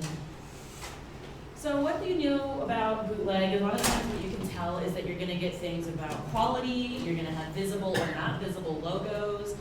If you find multiple items of the same thing and they vary widely on their presentation, their appearance, their feel, chances are that one of them might not be legitimate, particularly if it's something you already know to be a licensed item. This is an example of one thing that we see all the time at OMG Con. All of these pictures are from 2016. This is one of the sets. I know that I have been guilty in the past of buying one of these sets because you can get all these cool trinkets and symbols for the low price of $28 for the whole set. The difference with these is that, upon closer inspection, it's really cool, and it's something that, as a vendor coordinator, you want to not have bootleg, and you want to make sure that we're only giving out legitimate items so that the companies that we're trying to support make legitimate money and therefore can keep creating content for us. These kinds of things are actually some of the things that attendees have told us that they come here for, these cool sets. These sets are 100% bootleg. There's no Nintendo logos, no Nintendo official titles. The only thing on this thing that is Zelda is going to be that thing on the front, which is also a logo that they're not allowed to use. So you kind of come into a bit of a contact where you have to understand what your attendees want, but what you are really legally allowed to sell and what you should present as a convention as a whole. This particular item, along with several other fandoms, they had Assassin's Creed, Final Fantasy, all kinds of fairly popular items. I asked them to take it down and put it behind their table, which is what you should do if you do see bootleg, especially if you don't work in there and you're not sure, come find me or someone who you know might be a part of that fandom, but essentially just find someone who works in there and let them know, and essentially we just go over, we talk with the vendors and we let them know, like, hey, we suspect that this might be bootleg. If you can provide us any kind of proof that it's official merchandise, we would love to see that. Otherwise, we're just gonna have to ask you to take it down. And essentially, if you come back and you see it up again, that's considered their first warning whenever you ask them to put it behind their table. If you see it again, come get me or whoever is in charge of vendor artists, and that has the potential for them to be asked to leave the convention because they're not only violating a respect from you asking them to put it away and then they put it back out, but they're also actually violating contracts because our contracts stipulate that we don't allow bootleg merchandise. Our new contracts after this weekend, Will? Well, they No, I'm no, just they saying, do. you're writing new ones. Oh, absolutely. Well, the old ones say it too. Here's some other examples. For instance, cool J-pop stuff over there, or K-pop, I'm not actually sure. See, there's even some things that I don't actually know that I would have to get help for. For instance, with this, I actually went out and found someone else that works in the convention, whose name I cannot recall, that knows about K-pop. And they actually have official licensed merchandise of these jackets, because these jackets are an official licensed product from this group. And those jackets did turn out to be legitimate, but they do actually sell bootleg clothing as well. And just for instance, on the side is just another example that I took of something that is completely official licensed merchandise. And you can obviously see logos, it's got barcodes, QR codes, you can scan those. That one is just an obvious, legitimate thing. Which actually brings me to one point for Artist Alley, just because of the way that licensed products work. Even when you're in the Artist Alley and you create a fan product, say I took fleece and made this hat, that is technically bootleg because there is a licensed product that exists in that form. I would be making an exact replica of a licensed product without a license, and that actually does fall under the category of bootleg. Here's just some more bootleg. This is a little bit more of an obvious example. I found these. These were all pillowcases, and they were selling the pillows with them. This is just an example of what we see a lot of times. This is going to be a very common example of bootleg, and that is when you get official art that is screen printed, essentially replicated in some way, either on paper or on another product, such as pillows. Now, this person that I spoke with, I asked them about it, and they said that they did have official paperwork stating that, you know, these were official items. However, over the course of the convention, I got busy and wasn't really able to follow up on it. So for my personal viewing of it, none of this was particularly official, and I should have asked them to take it down, but I just didn't get around to it. But this is just another example. Sorry. So these are getting really popular, and I really wanted to touch on this because plush bootleg is next to like merchandise bootleg, where you get the keychains and stuff, is one of the highest forms of bootleg. This is an official Arctic Fox, Nine-tailed Fox, little fox plushies. I'm sure that anybody who was at OMG last year saw these at least 4 tables. They are all over the place. I see them at conventions from Florida to Upper Michigan, and they're everywhere because frankly, they're so cute. I have 3. So these are just an official licensed product. This is going to be an example of what to look for, especially with these, because I have run into bootleg of this. This particular plush, you can see it's the next one, is done by Anime Palace. They are an official plush company. They actually started out in places like the Artist Alley and eventually moved on with their business, good for them, into the vendor's room. They have an official tag, they have their warnings on the back, but essentially what you're just gonna look for with things like this, since tags can be replicated, you're gonna wanna look at consistency and quality. Consistency of your product and the quality of the things attached to it, namely tags. Most of the bootlegs I have found have had matte tags, which means they're not glossy, they're not shiny. Most bootlegs that you find are not gonna have, a good sign of a bootleg is if the tag looks very, very cheap, because you don't want that to fall off on an official product. That's a good tell. Wall scrolls.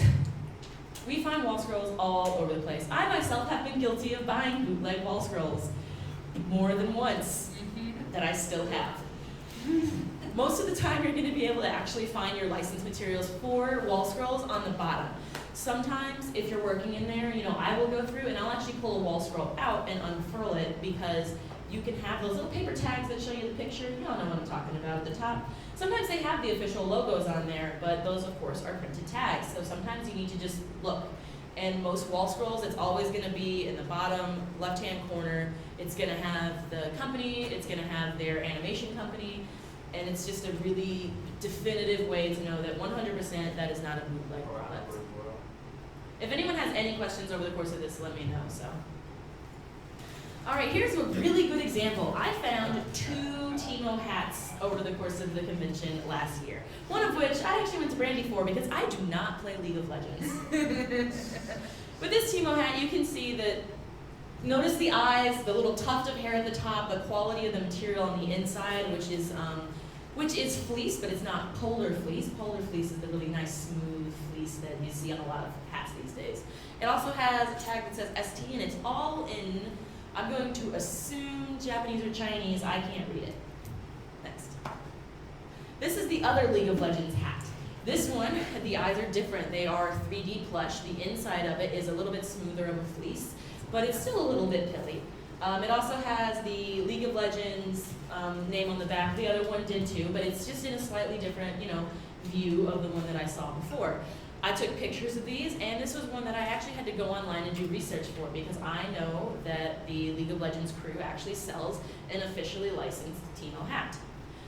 I couldn't find their officially licensed Teemo hat on their official website, so I had to keep looking. Most times they usually only sell their licensed Ramus and Teemo hats at the LCS tournaments and World Championship tournaments. They'll get them out in grab bags. Yes. Cool. See, I didn't know that. So most of the time you're gonna find that all of the hats that they sell like these are gonna be bootleg hats. Yeah. They don't sell a lot of things, period. Like, they don't have a lot of actual merchandise out yet. If they aren't selling it, no one else is. Yeah. Pretty And much. that's kind of what I gathered from Brandy as well, because we go to the next slide. I guess which is legit. Neither.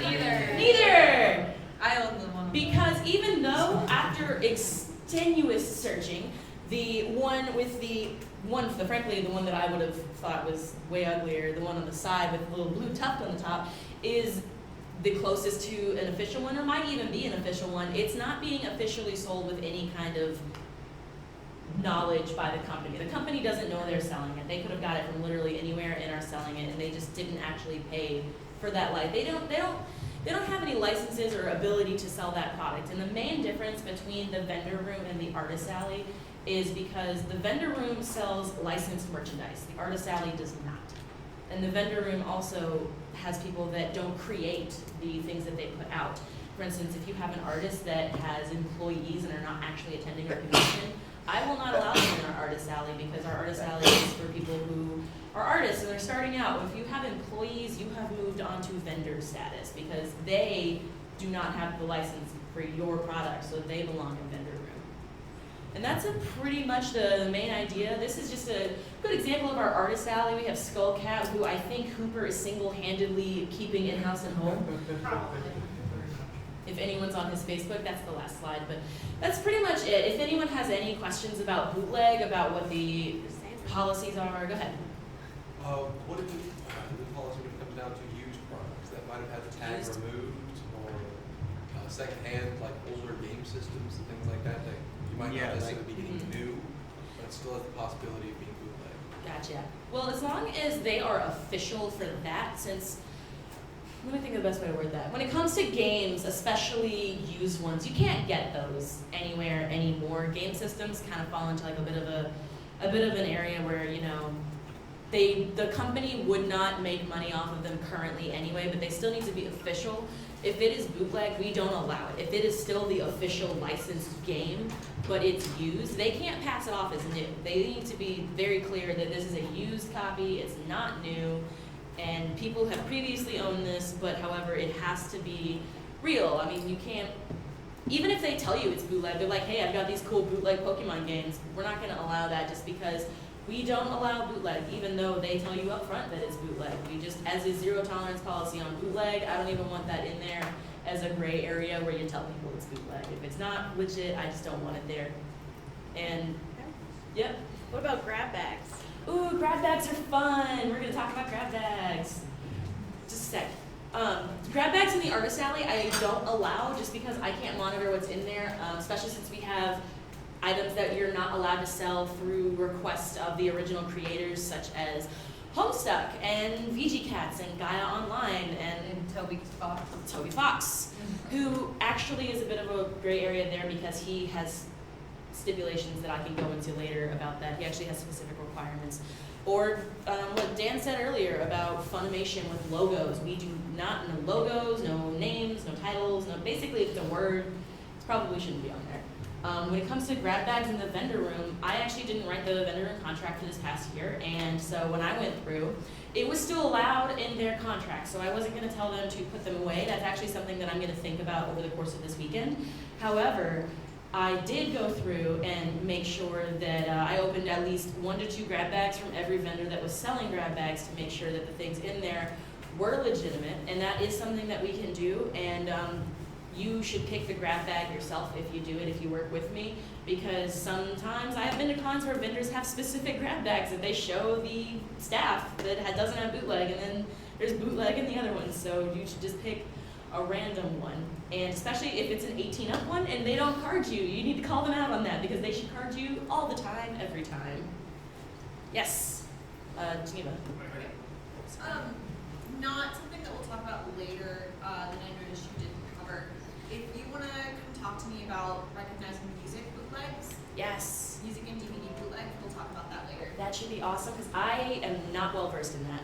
Yeah, it's pretty, and they get pretty complicated. So. Yes, yes. Mike, you had a question? Couple things, well, you just mentioned grab bags. Like I said, there was this really obscure game that I watch people play on Twitch, and has a very small following. And from what I can tell, the grab bag I grabbed for this set game had legit merchandise, and I was wanting to share that. But the other thing is homebrew games. Like if you have a guy, like guys selling video games, like hey, here's this awesome homebrew game I made from say, I don't know, like a Mario clone, almost like kind of. Well, except they still. But it takes from other. Yeah. I think that's something that that would definitely be something I'd have to look into. I have never actually encountered that before. I've seen games where people would pay like commissions, or they would make a sprite of me and put me in a Mega Man game. Gotcha. Typically those are not resale. You don't usually have those for resale. And honestly, I think if you're manipulating the program to the game, it's still not, that still doesn't make it yours exactly. To me, it's very similar to when people take old manga pages or old magazine pages and make buttons out of them for Artist Alley. I don't allow that because even though you've altered material, it's still you're buying it because it is from that original material. So if you are in a Mega Man game and the sprite looks like you're still buying it because it's a Mega Man game. I can carry on to that. It's not legal, like almost at all, but you're still using official sprites. Yeah. In some aspects or official assets. Some of that programming is copyrighted too. Always illegal. I've been seeing all these video games popping Yes. up, and So some of the homebrew games that I've seen, and I've seen a lot of homebrew games, is people that have made original works in their own programs and just uploaded it to a cartridge. They have wiped the cartridge of whatever the old game is, or they've bought a new. There's a lot of companies making like new cartridges to cater to those people who want to make those Because that's for the retro. That's actually, you might see a little bit more of that considering they recently released a program for the Arena that's allowing a lot of homebrew.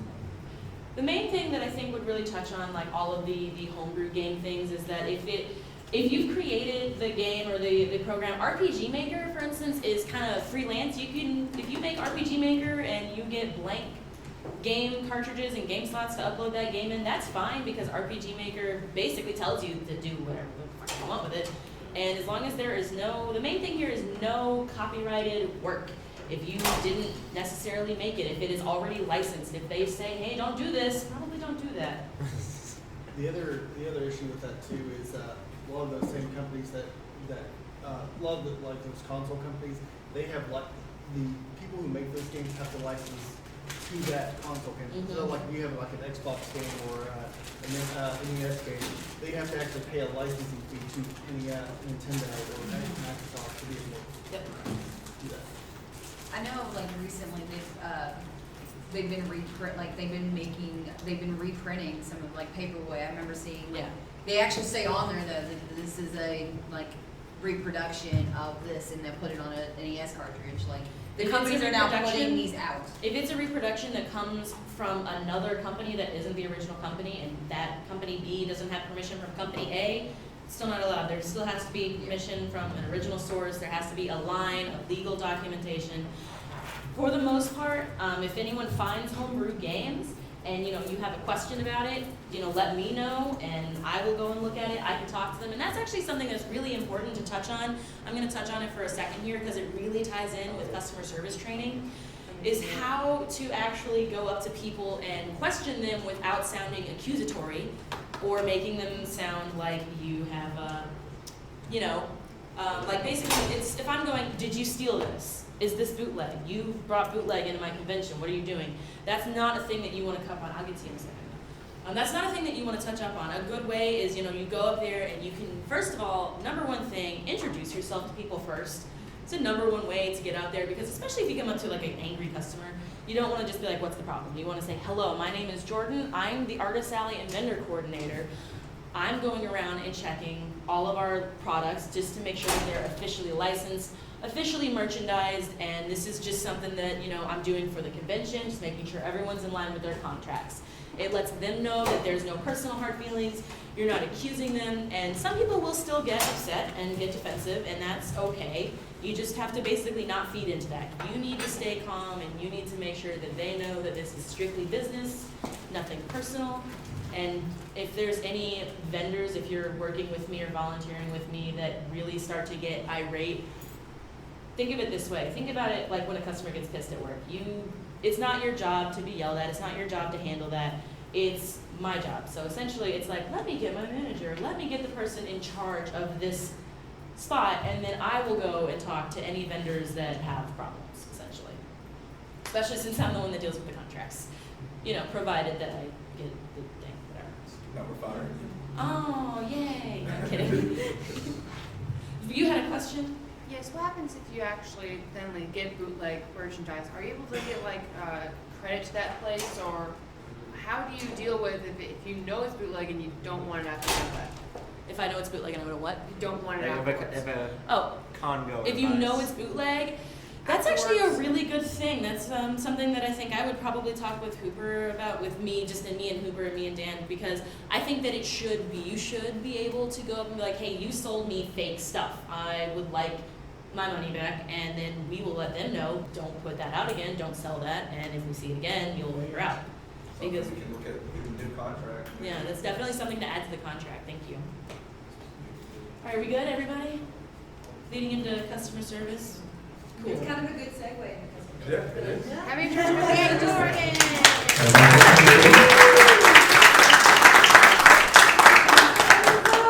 And one important thing she touched on just briefly is keep in mind, we are inviting guests like voice actors and things out. They're not the richest people in the world. I mean, we think of them as celebrities, but they're working for a living and they get royalty checks. And if we want them to continue to create content that we love, it's important that we support the actual items that give them those royalty checks. So yeah, sure, it's awesome to buy something for $5 and one that retails for $20, but there's a reason that it retails for $20. So we're going to go over just a little bit of customer service. I asked that everybody turn to this page. It's page 64, like Nintendo, if we're going on copyright. In your booklet, you're going to see some fill in the blanks. It's going to be a little interactive. We're going to go through a little bit of this, probably about a half hour, then we'll take a brief break and rejoin. This is super, super important. Try not to get extremely Pokemon. Customer service is the beginning and end of nearly every problem we'll ever have. And this PowerPoint is copyrighted, so we can't bootleg it? This is proprietary information that we are giving you permission to share because we want everybody to know that we care about customer service. Okay, so dirt, chickens, do's and don'ts of convention customer service. Our next page. Some of our goals for this presentation are we want to increase attendee satisfaction. We want our attendees happy. We want them to come back. We want to bring their friends back. We want them to make friends and memories. We want to improve communication. We want to make sure that information is being relayed between us, but also to our attendees and back to us. 8, that transfer of knowledge between individuals. The way we say something can sometimes override what we're saying. And then we want to prevent complaints. I went through all the data we've had from the past few years and kind of categorize complaints. Of course, customer service is one. There were certain areas like booth space, food, some things we couldn't control because we don't do the food at the convention center. Customer service is something we can control. So we're going to play the prices right. Who can take a wild guess what our percentage of complaints that would fall into the customer service category are? 20%. 20%. I got a 20%. 50. 30. I got a 30. 67. 67, 70, 50, 85, 80. Anybody else? I got a 95, Go ahead and click that button one more time. Oh. And keep in mind, this year, the majority of our complaints were about cosplay contests just because we had all the transition and issues. So that wasn't overriding. This number could have been a lot higher. This is from years. Customer service really is our issue. It affects every department. Customer service is literally the moment right here and now that you're talking to the person in front of you. That's really the key moment. A lot of us are guilty of thinking about the 10 other things we've got to do in the next 5 seconds, and we ignore that moment. And for that particular attendee, that moment is everything. We're not always aware we're tired, we're worn out, we're stressed out, we aren't always the most hygienic. We're just, it's exhausting. And we lose sight of that sometimes, and when we do, the attendee is the one who's affected. If we can go ahead and move forward real quick. Here are some of the main categories that fall under the customer service umbrella. Use inappropriate and or offensive language and tone, and I'm probably the worst person in the world to deliver this message. But there are a time and place for that type of humor, like my Facebook. But then there's a time and place when you don't have certain types of humor or words, and that's when you have a family-friendly convention. And just because a word isn't a curse word doesn't mean that's not offensive. So we just have to, we're going to go over some of those things. Misused authority. We've had people who flash a staff badge and reign over people, or say, oh, it's cool, I can do this, I'm so-and-so. That's not what authority is, and that leaves an impression on an attendee of, oh, well, they're better than somebody else. Maybe they think they're better than me. Maybe I'm better than somebody else. And we don't sell VIP tickets. All of our attendees are VIPs. They didn't interact. It didn't look like they were even checking their badges. So why did they even have to buy a badge? They were just sitting in the chair. They didn't say anything. Or gave preference among attendees. I was in line and they cut ahead, or it seemed like they gave all the tickets for the prize room out to the same people. These are just kind of some of the umbrellas you want something to touch on. Yeah, there's something else added on there is that this is staff didn't know what was going on. That's that's a really big one. And that's why we're doing this here today, is to try to get everybody on the same page. But when you have a staff badge, people expect you to know what is going on. And if you don't, it's going downhill fast from there. Yeah. That's something that we do here. We're like, I talked to this person, they had no clue what they were doing. And hey, it may be that's not my department, but still for the attendee, do you think that they care about all the intricacies that go on behind the scenes? You're just staff to them. You're just, so that's a great point, and that's part we really need to improve our communication. So we can go ahead and move on. If you've got boxes in here, and if you want to go ahead, I've put up some examples. You can also think of some of your own. I threw a little joke. We never want to talk about religion or politics, ever, ever, ever. We all think something different. You're all wrong, I'm right. Don't talk about religion and politics. It's just a minefield, and even if you feel like you're the only two people and you're in the corner and you're both in full agreement, voices carry, and just don't. It's divisive issues. Now that's kind of a catch-all. Divisive issues are just whatever's going on today in the news that people want to talk about. You want to talk about it, do it when you're off duty and you're not in your staff or volunteer attire. Don't talk about, well, that gorilla got shot.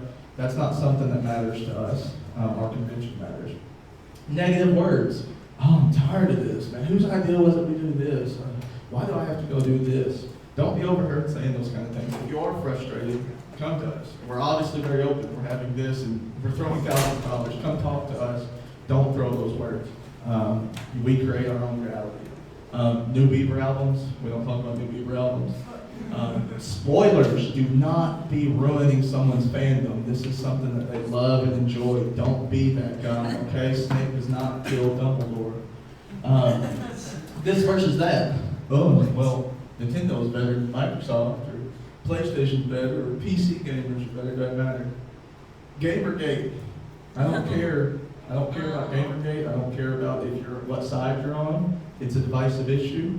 And if you go to a panel that's ran by an attendee, or you during your off time, that's fantastic. While you're on the clock, no matter what side you fall on, we don't care. That may sound offensive, but that's just how it is. It's not something that we have to talk about. I've never heard Gamergate. Don't worry about it. Elijah, Autumn, on two different sides of the issue. Everyone in here is like, no. It's divisive. It's a divisive issue, and the reason I decided to name it on here is because it's related to a lot of the demographics that attend our convention. And there's no reason. And use the pause rule. Without me describing the pause rule, can someone take a guess at what the pause rule is?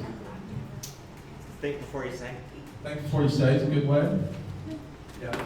If you have to pause and think about what you're going to say or do, then just don't do it. If you have to think about it, just go ahead and say no. Err on the side of caution.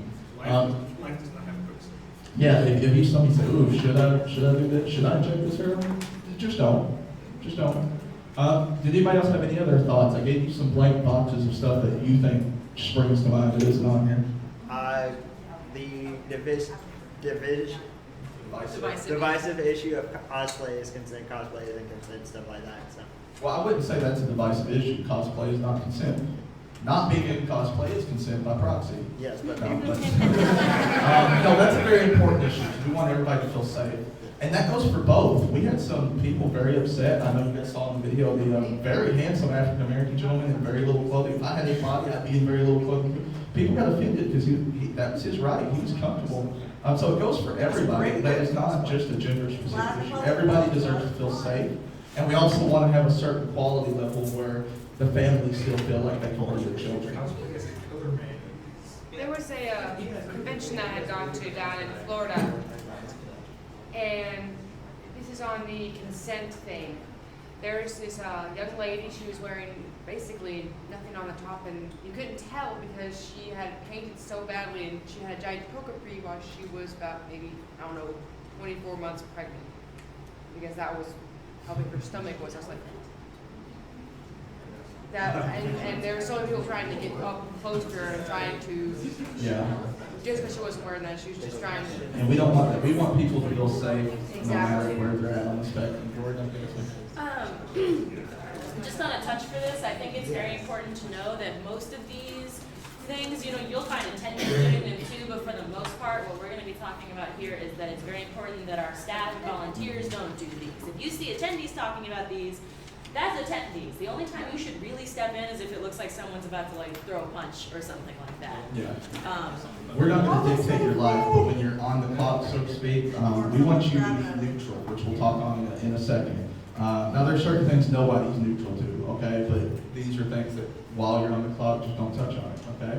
Like I said, once you're off duty, you're not wearing your staff attire, go to the panels, enjoy the convention as an attendee. Don't misuse your authority, and just don't touch it. Use the pause rule. Should I really be talking about this right now? And then you can go back to the hotel room later, and we'll all make the dead gorilla jokes. We'll all do horribly offensive things in the comfort of our own safety. I think another good thing, touching on the staff thing, if you're wondering, if you think about why can't I do this, and the only reason you have is because I'm staff, it's probably not a good excuse to throw that card. That one. Staff isn't, why can't I do this? Staff is, crap, I got a lot to do. Do we have any other topics that people thought of? It's more of just a comment on the cosplay rules. Since people were talking about the guy being upset about the guy's costume. Yeah, I was always told, if you would feel comfortable wearing that to a public pool, then you're fine. Mm-hmm. That's why we're on call. No, if you're comfortable, and of course cosplay has this weekend, they may reassign things. It is, if you're comfortable, but you would be able to go in public because we do have families. So some people are more comfortable wearing full leather in the middle of July, and other people can wear nothing, and that's great. But we have to balance that, the family atmosphere with the comfort and safety of everybody. Be careful about our tone we mentioned at our conventions. We don't want to be in our uniforms trash talking. That's a fantastic point. We talked today a lot about negativity in this room because we've had to go through a lot of history, and it's important that you weigh it. When we step out, we're one convention in a community of conventions. These people go to several conventions, and sure, we're always going to be like, OMG Con's the best, but we're not going to down anybody. Gen Con's going on this weekend, and I'm here. But yeah, it's a great point. Don't down because you know what? Somebody may come here, but another convention may be their favorite. Maybe another convention's their hometown one, and that can really turn them off. And they may complain, like Jordan said, their attendees, they may complain to the end of the day, but that's not going to be us. As a staffer or volunteer, what would be your method of operation? I guess my brain's going for the word, but if you found that like a panelist or somebody who is producing content for the con that is not following the rules on screen? That's a great question. Programming gets that application, they know what parameters. And there are some things that are designed to be about that. We've had things related to the Gamergate issue on both sides because it is a topic that a lot of our attendees want to talk about.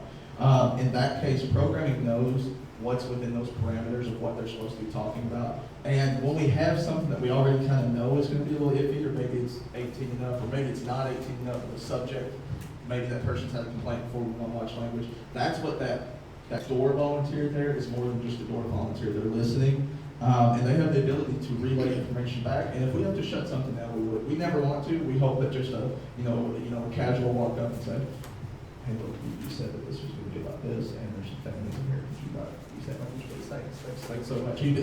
Half the time you'd be like, "Oh, I'm sorry. I'm just so used to using it. My bad."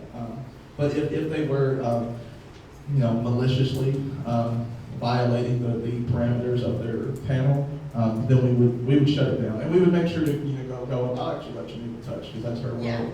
As far as talking about the topics that are on the board that we've mentioned, panels are more than welcome to talk about those topics. In fact, that's what panels are for. Panels are there to talk about religion in anime, politics in anime, divisive issues, things like spoilers. As long as they say, "Hey, we're going to talk about spoilers," this versus that. That's a space where people can come together and talk about those things. But that's why, exactly what we were saying, that's why there's a programming volunteer in that room for if the panelist goes too far, if they say something that is grossly offensive, if they say something, if there's going to be a fight that breaks out in the panel, not that you should step in, but you should contact public safety. So that volunteer in that panel room is not just to count heads and say, okay, this was a fun panel. They're there to act as a liaison and a representative for the convention to make sure that everyone is having fun and having a good discussion. Yeah. When the attendee steps in that room, they've got the program, they've got the knowledge, they know what they're stepping into. Exactly. That's an environment where they're saying, "Hey, okay, I want to hear this." Walking down the hallway, they don't want to hear the rest of us talking about Trump versus Hillary or whatever. They've gotten into it and they've agreed to it, kind of a social contract, and we want them to have that, but it's just not something we're going to do. Anyone have any other ideas, things that they would be concerned if they heard? Here's one. I'll come right to you. Man, let's go get drunk. Woo! Yep. Yeah, I probably don't want to do that. Actually, I kind of typed what I was going to say. When I was bringing my children to con before I started volunteering, one, I never had my kids there after 8 o'clock because of the attendees, but mostly of the volunteers. Number two, I hated Saturday and Sunday mornings because all the staffers are usually, a little incoherent. They didn't want to pay attention. They weren't attentive. And one of the things that really got my goat this year is that we had a volunteer who had her boyfriend on a chain in front of a door because she was supposed to be monitoring. That really, really got on my nerves as a parent. And I have a lot of friends who have children who are of the ages between 13 to 16. I do have a Very connection. suggestive ages. Yes, and I do have a connection with the anime club inside our local high school. So I do communicate with them and I do talk to them about this kind of stuff. And it is something that it is concerned with all parents, that they don't see anything that's exceptionally vulgar, drug stuff. I usually have to be like, it's not like that. A lot of people just don't understand. They always assume the worst. Yeah, there's a certain reality that we can build everything for us to work in, public safety to work in. We're never going to cut out everything at a convention. For some people, they show up for the rave for very specific reasons, and for some of us, we're like, I want to party with those people. But that's a reality. It's an underbelly of the convention network. We have to be able to make sure that that is just, if it's blatant and we can tell it, that we kick rid of it and we get rid of that cancer. But we can't police everything. So then we have to worry about, well, how do we make it the most safe for everybody else? And children are a big deal. There are children when they're there. I remember actually at the con this year, there was a big circle that had formed, like right around where like cosplay's booth sits. They were all sitting there playing Cards Against Humanity, like out in the open, just sitting in the lobby. And I remember walking up to him and was like, "There's a room upstairs. Move it up there." They were playing cards. They were playing Cards Against Humanity. In front of the cosplay booth? Not either. It was in Yeah, that and vendor hall area. that's a great point. Attendees all have more freedom than us, but we do have the ability to go up and say, in that instance, you could say, hey, I'm so glad you guys are enjoying this game. It's a little bit of an adult game. You guys might go up somewhere with a little more privacy. There's plenty of spots. Point it out to them, take them, leave them there, because we have to balance, something my old, redneck dad always says is my rights begin where yours end, or my rights end where yours begin. So that's the same thing. Like, it's great, we want you to play this, but could you not do it right here in the center where families are coming in? We have to be willing and get over our own social anxiety to approach those types. And if you don't think you can do it, find somebody else. Provide alternatives. Yeah. Touching on the drinking thing, what do we do as volunteers and staff members if we see someone who could be a danger to themselves or Public safety. public are just like obnoxious and bold, just contact them? Contact, unless there's actually a whole booklet that he may be working on it this week that public safety has. That's their work. In a perfect world, public safety is the easiest job all weekend. They don't have to do anything. It's not a perfect world. And half the time, they're guilty of being the worst. He knows where to hide all his drinks. In that case, you want to notify public safety, which are one of the easiest. They usually have more ways to be reached than anybody else. And at the start of the convention, everybody will know how to get a hold of them. And then you keep eyes on the individual until public safety gets there. The only time you ever personally interact is if they're going to swing at somebody else, who's not also in it. Then we don't even suggest you to throw yourself in the middle, but at that time, that's when you can go to your level of comfort. But they have an entire manual that is being edited this weekend, hopefully, and will be available for everyone. But that's the core of that is get public safety and don't lose eyes with the person until you see public safety there. And then they take it from there. They're more trained. Kind of briefly touching back on cosplay is not consent. It's not exactly related to that, but it's in the same vein. I actually did talk to somebody this past year. They had a blind cane as part of their cosplay, but they were not actually visually impaired. But they were still using it as they were walking. And I went up to them and I just politely said, like, hey, we actually do have some attendees that are visually impaired. We would appreciate it if you would only use that during photos. And I think that that's like something that we really should be aware of is if a disability is part of your cosplay, but you don't actually have a disability, or like especially like even like the girl with a blind cane, I knew that she wasn't blind, and I could tell, and it's just something that it gives a certain air and has something to it that it doesn't come off very well as far as attendees and cosplay. It can be kind of insensitive. And that's just something I think that maybe cosplay might want to take into consideration when they're talking about their cosplay rules. But the thing is, you knew she wasn't visually impaired. Yes. How is everyone else gonna know she wasn't visually impaired? And that's just something that you kind of have to pay attention to and use your best judgment. And if you're not sure, if you're not 100% sure, don't say anything. To be honest, if you don't know, don't go. Because I don't want everyone here going on. Oh, we had that one person that had. Yeah, no, that was one person out of like 2,000 people on the club. So it's like self-awareness. And that's why a lot of us train, because we want to help a social event, even though a lot of us are guilty of being nerdy. Maybe we're not the most socially active people in our normal lives. We have to really strive to be socially aware at these events. Our attendees are not even thinking about being socially aware. They don't have a clue what they may look like. To some anyway. So it's about us being socially aware in that present situation. Say, is this okay? Is this not okay? Maybe they don't even realize it. They don't know. She was fine with it, and I made it very clear that she wasn't in trouble at all. And it's very important that you make that clear if you do fun and friendly will get you further than jumping up and being stern. They will. And it should always be first line. That gets us to some examples if we'll click through one more. Your goal is to be truly neutral, okay? You're gonna walk by and somebody's gonna say something ridiculous and you're just gonna keep walking. So here's some things that you don't wanna say even though they may be great. The lawful good person who says, whatever lives matter, that's not a topic we're gonna touch. That is just not something, that's a minefield we're gonna stay away from, aren't we? Batman versus Superman was better than Civil War. Well, that's a this versus that. You don't want to listen to the 45-minute rant that will follow.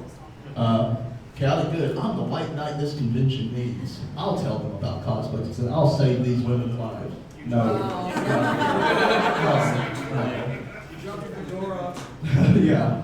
You used the wrong version of your. Get out of my convention. Oh my gosh, Grimmer. It's pronounced Jif. No. Oh. Vote for, unless you're giving out my email, info@votehooper.com, you don't have to say the word vote.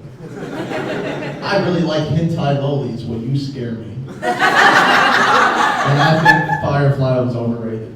Now, all of these are legitimate opinions.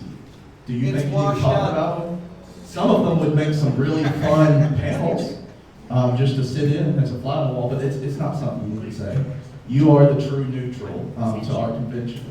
So just use the pause rule. Is this something that I think, or is this something OMG Con thinks? Because in that moment, you're not just you're also OMG Con. If I worked for Coke, I probably shouldn't say Pepsi is awesome. And Coke's our sponsor, so Coke's awesome. So these are ways to touch on that first topic of our inappropriate and or offensive language or tone. And I want to talk on tone real quick. Tone can really deliver something different. So I'm going to say one sentence, and I'm going to emphasize a different word every time I say it. And I want you to see how it changes the system, or the sentence. I didn't say I kicked the dog. I didn't say I kicked the dog. I didn't say I kicked the dog. I didn't say I kicked the dog. I didn't say I kicked the dog. I didn't say I kicked that dog or the dog. I didn't say I kicked the dog. Those are the same sentence, wildly different meanings, huh? I don't know who kicked it, but it sounds like somebody did. Yeah, so that's just an example, but your tone, what you emphasize, your cadence, everything in your language can really change and alter. So if I'm super excited about something, I go up and say, hey, are you gonna go to this panel with me? It's really super excited. That's an exciting thing. Did you catch every word I just said? Maybe not. And some of our attendees are gonna be that level of exciting. Maybe not by Sunday. You just need to be a little more aware than they have to be.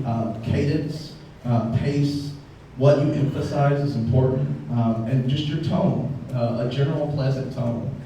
It's going to be a lot better. It's like, oh yeah, it's Saturday, things are going good. It's Saturday, things are going all right. You know, it's a world of difference. You can say the same words. And there's some old statement, I don't remember exactly, but it's something like 80% is the way you say something, the way it sounds, and 20% is the way you like look. It's like negative percentage is what you actually said. That's what carries with people. They're not going to remember exactly what you said, but they're going to remember the way you made them feel. So we'll go ahead one more. We're going to take a break here in a little bit, but here are some examples. Instead of saying, hey, you stop, you don't have a badge. Excuse me, sir, do you have your badge on? I can't see where. Oh, you don't? Okay, we have to have a badge for this access. Are you able to go back to your hotel room and grab it so that we can see it? Actually, this 2016, I was actually in front of the game room, and I was actually badging some people, and the person behind was like, oh, she didn't check my badge. She's like, no, I'm saying everyone when I say badge. Mm-hmm. Just don't think, yes, this is a question, Mr. Robert. It's just I'm wondering if people that are doing like tier 1, tier 2 that are actually doing the same way, because during that same event, I've had people mention, well, this person was being this way, and they were being really rude when they were trying to say, hey, yeah, I want to see your badge. Or this other guy was telling me, oh, the person in the vendor room was just letting us walk through. So yeah, that is an issue. We got it in some of our feedback this year. They felt like their badge wasn't checked, so why did they even have to have it? What if other people got in without it? They also felt like that gave preference to some people, like, oh, I had to stop to get my badge checked. But you don't have to, it's not the end of the world if you have to stop an individual. And you're not really stopping anybody. You can make it conversational. You can sit here in your chair. Good. You're good. That doesn't do anything. Get rid of the chair, step up, say, hey, you going in? Oh, enjoy it. It's great. Oh, that's great. Oh, I don't see you actually have to have. That's a fantastic cosplay. I bet it is hard to keep it up. Yeah, if you just let us see it, because I hate to waste your time. I know you're excited to go in. It's conversational. It doesn't have to be just a, hey! Excuse me. You use your synonyms. Slow down. Quit running. Go through puberty in the middle of yelling slow running. That's when you can go and say, hey, excuse me, but for your safety and everybody else's, especially the balconies and everything, the convention center asked. That's a fantastic line. I like it. The convention center asked us to relay, because guess what? The convention center and these people are like, oh, that's a government building. I better listen. Whereas I'm like, hey, could you not? They're like, I don't know that guy. He's dressed like the Joker. You can't do, have, or wear that. Okay, that may be true. You know, if they're standing there with a live plate. To promote a safe, family-friendly environment, I can't permit you to have it. I'm glad you purchased it. Do you mind to just take it back to your vehicle? Do you mind going in that piece now? Hey, I love your outfit, but we have some families in the showing just a little bit too much. Do you mind just covering up just slightly? There are just ways to deliver the exact same message that will leave a lasting impact. And usually, if you explain the reasoning, it's going to help you get the desired result. Would you mind defining live blade? If they purchase a sword, and they're walking around with that sword. When I say sword, like, they can cut you, okay? Like a real live blade. That's it's not even going to be in the convention. We do sell some. Now usually they're dull and, display ones that are pretty cheap as far as blades go. They're not going to go be Highlander, but they can purchase that, and it needs to immediately get out to their hotel. So would that be a blade that's sharp? No, if it's Live steel. steel. Now, if they go, live steel is fantastic, but if they go to cosplay, cosplay is the one who has that's their job. You have to make that determination. Is this something we can piece bound and keep on site, or does it just have to go? Sometimes it looks excellent with cosplay. And then if they're like, I really wanted to take my meetup photo, well, maybe you can suggest everybody else step outside for that. I can jump in real quick on just the swords. I mean, yeah, some of those are real swords. They're supposed to be boxed up and not open and go straight to the person's car once it's bought. Now, is that They're supposed to relay that. Yeah, well, it's supposed to be done through the vendor out to the door. So if it is anything live steel, it's not allowed in there. So even if it's the dull sword, it needs to go out to the car immediately, because we don't know if it's sharp or not. And then we've got the where's your badge? We talked on that a little bit, but at this point, if they don't have one, I think I lost it. One of the things we want registration to work on, with ProTix, they'll be able to do some more immediate sign-ins, where we can double check their name. We want to make some type of verbiage that we will promote on our website and such, where, like, if you lose your badge once, and then after that, maybe there's a fee, something of that nature, something to think about. But we can relay, oh, you lost your badge. If you go see registration, they should be able to help you out, see if they can get you on the sign. I'll jump in a little bit on that. When lost the badge, we're going to treat it online as, this is like cash. If it's lost, sorry, but if somebody comes up and you visibly see that, oh, it's some kid or something, and you can look at their face and say, oh my goodness, I lost this, I can't believe this, I'm going to have to, you can usually tell most of the time who's going to be taking advantage of you and who's not. Just what you need to do is just say, we normally don't do this, make it look like you're doing them a favor, and just say, we got to put your name down, we'll give you an extra badge. You can't do this again, don't, this is just a one-time thing. So it makes them feel special. And we don't publicize that, oh, if you lose your badge, you can get another one, or it only takes $5, because there will be people that take advantage of that. Yeah, so we just have to be careful, since it's something for registration to keep in mind. We don't want someone to accidentally lose the badge, set it down for a photo, and feel like that's the end of the weekend, but we also don't want to be running through the goals. I want to say something on badge checking. It isn't just the people at the door, it's people, staff, volunteers, if you're on the clock, so to speak, wherever you are. If you happen to see something, oh, you don't see their badge and you think they might not be wearing one, then you can approach them and say, hey, I love your cosplay, like we said before. Yeah. Or if you see, live steel somewhere that's way away from the vendors and nowhere near the door where it's supposed to go, say, hey, just to let you know, You're not supposed to have that here. If you wouldn't mind, just take that back to our hotel. Everyone stepping around is checking badges. That's a general job description. And it may sound like we're being hard, like you owe us money. That's not what it is. If one person gets in, it validates the money that everybody else spent, that they worked hard for. And then that cheapens their experience. Speaking of badges, parent badges, and parents actually interacting and... Parent badges is going to be wholly different because we're basically not even going to advertise them. That's my The understanding. thing is, this is something we're gonna discuss, During breakouts. during breakouts. No other convention does parent badges. I've looked around, top to bottom. Like I said, this is something we started just because there was no hotel and then they were just bored. There was nothing else to do in Paducah. That's something we were probably looking at, maybe just raising the rate, or the free rate for a younger adult and going ahead and just doing a normal price. Yeah.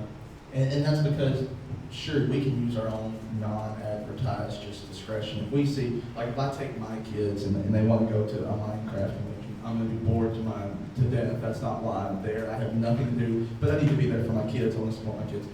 To create a safe family environment that saves them a little money, we want something to help them out. But if I'm coming in and I would come to this anyway, and my kid might be so young that they're not going to get any enjoyment, at that time, it's no longer a legitimate purchase. And that's just, we have to buckle down on it because you guys saw, I mean, we lost about $6,000 this year on parent passes, not just that cheese version. Just in general for badge checking, and it's something that they can discuss in breakout sessions. In the hallways of the convention in the viewing room, they don't need to have a badge. Right. And we can't, as a And the viewing rooms. Yeah, and in the viewing room and in the hallways, you can't say, oh, hey, can I please see your badge or anything, because those are public spaces, they don't need to have a badge. In the viewing room, for legal reasons, we can't badge check there. We can't make money off of somebody, just like with the bootleg talk, we can't make money off of those shows, so the public has to have access. Now, in reality, nobody even really cares to come and just do that anymore, but we can't make money. So the viewing room, the areas in just the hallways, they can be outside. They can't participate in our stuff. They can't go into the rooms that we paid for without that badge. I can intersect. Really, that lobby is not public domain. Oh, do we have it now? When we rent the whole space. So if we wanted to lock it down, we could. We decided not to because that is something though that we might be looking at upstairs to be doing. Well, it looks like we had an issue this year because I don't know if somebody saw the photos John posted. It looks like some people came in with potentially live weapons and just walked around taking photos, but never actually entered new rooms and never bought a badge, from my knowledge, at least the one. That was an issue. So yeah, it's something registration needs to talk about. Viewing room will always have access, but if our contract allows us to lock anything down, it may be in our best interest. And then, I don't know. Never tell an attendee that you don't know. Let me find out for you. Well, that's actually another department's expertise. That person's name is so-and-so. They're located over here. Let me help you go find them. If you're able to leave where you're at, which we're not always, walk with them. Not creepily. But walk with them and show them, okay, right there, at least point them in the right way. Don't ever just say you don't know. Our goal is to have a first response resolution. That means the first individual they come and ask, they can get to their answer. Yes?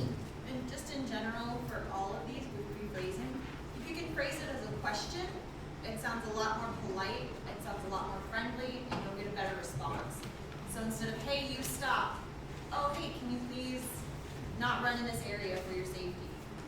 So if you can phrase it as a question and avoid direct commands, it sounds a lot more friendly, it will get you better results. Exactly. So it is, we've got a few more to go through, but I really want everybody to be focused. So I know we've been in for a little bit. It's 10:50 now. If people want to go and take a break, we're going to come back at 11:05 and get started, and we will go into lunch, and then it will be breakout, I believe. Is that correct? Yeah, so we'll head on into lunch then. So I'll take you 15 minutes, and we'll see you shortly.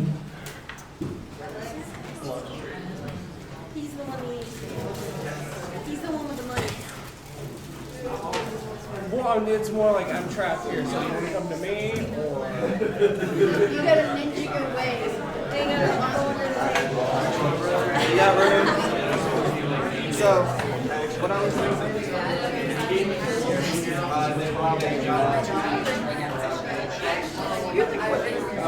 It's like all of high school. Most of college. Because I don't know how much is being bought.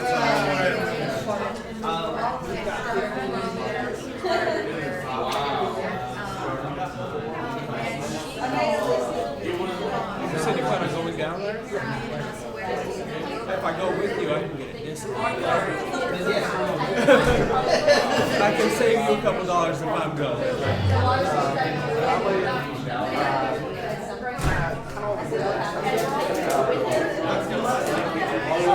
I just can't think of our menu because we started a new zone recently. Very interesting menu. Kind of like a new period for food. And I do believe our large order takeout menu has changed a little. And I haven't gotten familiar with it yet, so I don't know exactly what the problem is. What time do we go?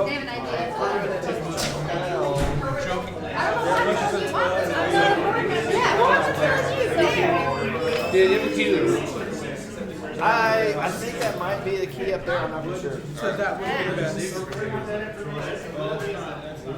I would think.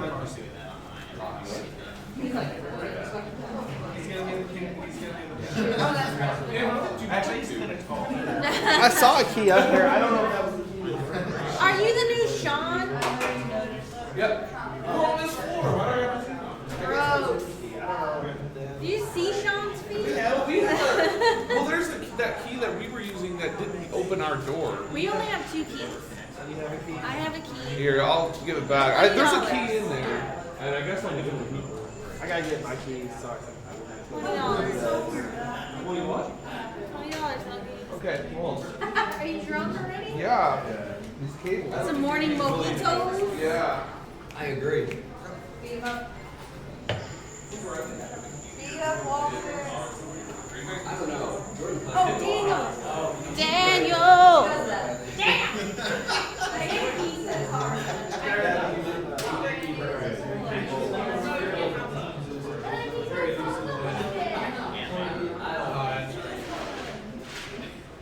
We've been around now too much. That's your meeting. I forget. Like, no, that is Hey.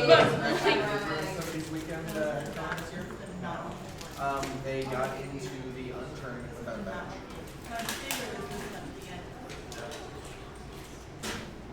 Yeah. Nobody checked it.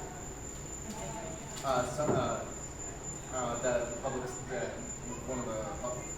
one of the ES guys showed up, and he's like, this one guy's not wearing a badge, right? He's always been super cavalier about the badges anyway. You know the one. There's something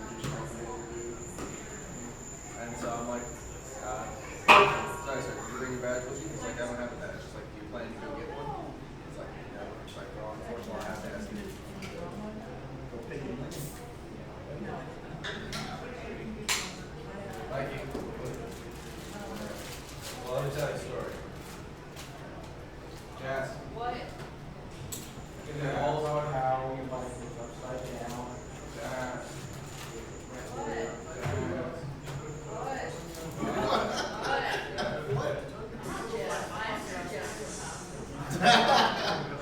That should be at the end of every video. Yeah, the video. No, okay, no, I'm Jeff. They would call her Jeff. I come running out, what do you want? That should be, like, let's wrap it up. Sounds like the house. I got called Jeff. I got called Jeff, Tiff, Chance, Tan. Are we giving that out? Or Jeff? My parents are like, Is that going out? kids, we don't need to know all their names. Don't saying, I speak think Chance we're or allowed to the kids, use the name we call them. We have a contract to use it, but we would have to pay for it. This is the end. We can use it for any internal thing, we can use it for marketing.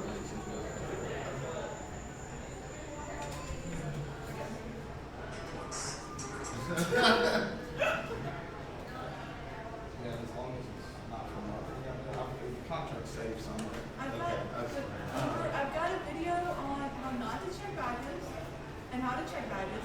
I've got all these, Cool. Well, what I'm gonna do is get through these, and if you want to come up, we'll just do one of the others. Okay. So I'm gonna get, this might be another 30 to 45 minutes, but then we'll slide through that. And also, if you don't, Cooper, if you don't mind, over here. What is it? See, I definitely want to talk a little bit briefly about how the big problems that some of the big companies have is like for me, it's need to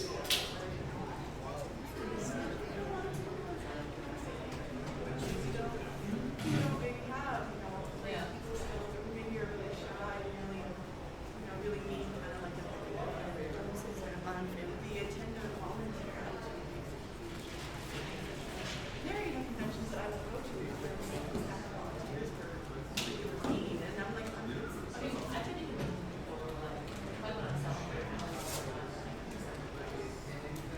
yeah, and it completely colors the entire. But the attendees could be wonderful at Yeah, well, and I'm just from a viewpoint of, maybe there are people who don't have a lot of friends, who don't have a lot of social interaction, and they're coming here, and they're having a good time, but they're being, and that's why you have to be careful about that, because a lot of times, like, social anxiety can really affect this. And it's our job to make sure that we're accommodating to that, So I'm going to be your spot. No, I'm sorry. I think it's very important that a lot of our volunteers in session to be able to teach now. I mean, for sure, you can learn something a lot, and relax a whole lot. Yeah, cooking is very good. This is what badge checking should not be, okay?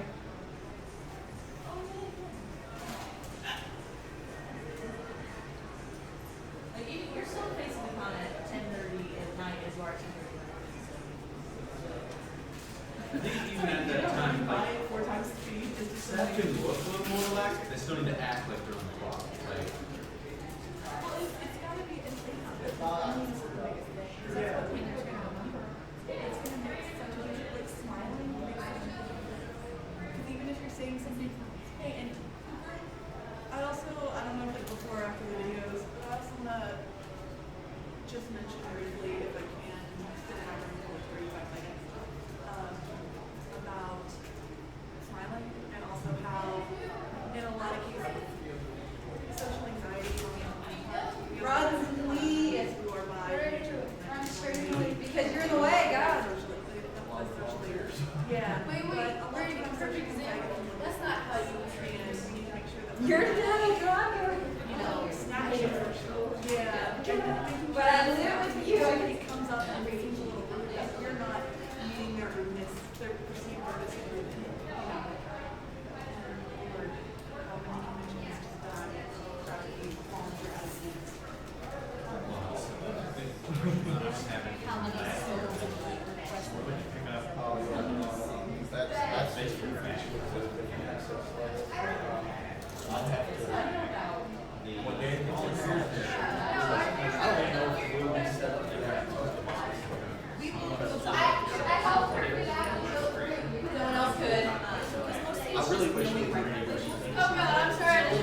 vision, like those. Speaking of which, I came over here to test the door at like 2 in the morning and it was open. I guess we never asked them. No. I just kind of walked over here every hour or so. Yeah, that's kind of why I decided to not have my computer in a room that was open access. Well, mine's not exactly easy to do. Well, neither is mine. Have you seen that Mac Pro? Well, I can't do the stream from the. A lot of whatever. You can. I now have the PowerPoint stuff to put it on the stream. Is there anybody? A lot of times. You can tell. There was a couple yesterday, but no one today. But I've never recorded it. Look at the other side. Or that it's been, they put that.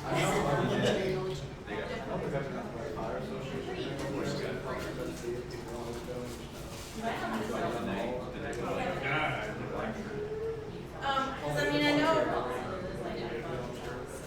Yeah, it's the same thing, just looking at it. I mean, you can able to hear tomorrow, but I don't know. A lot of the time it's just low quality. A lot of our breakouts today. This wouldn't make sense. I got it. Lovely, beautiful microphone stand. I'm glad that this is still. I'm glad it's okay. Yeah.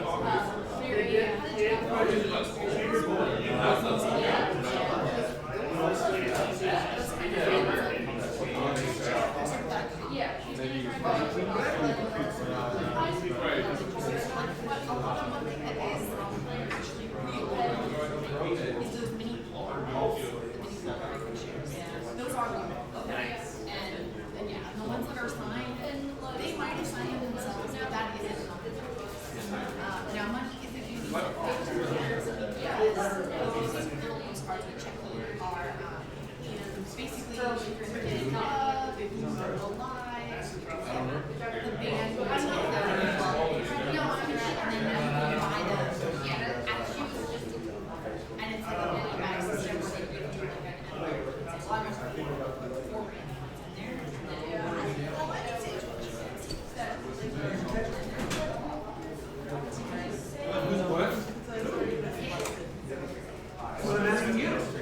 So yeah, but those things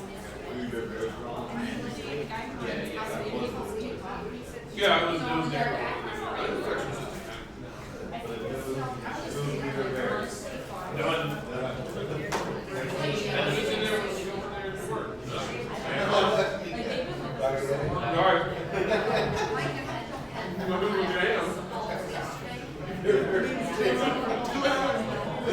At the same time.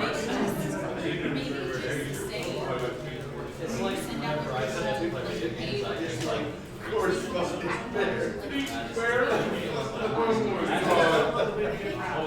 was it? I was started and I walked to my spot. It was like 30 seconds like that page, right? Took it to no frame, was ready, came back and like 2 seconds up when that started.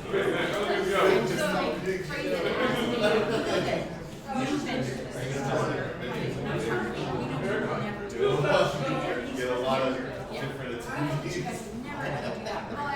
That was lovely. That was the first one. That's all you get.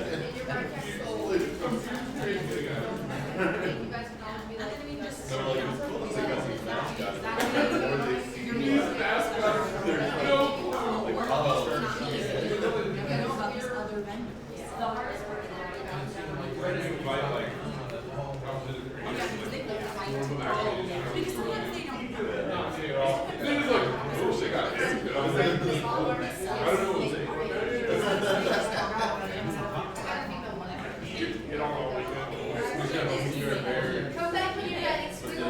What's that?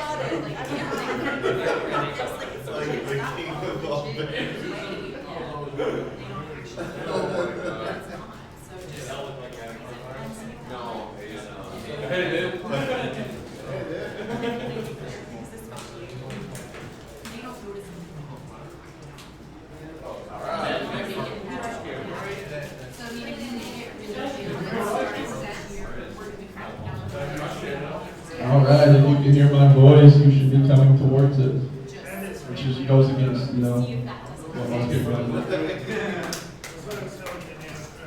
Don't go into the. You have not signed it yet. Sign this. sign-in sheet in here, and, oh, it was all done. You haven't signed in, you can put the time roughly that you arrived.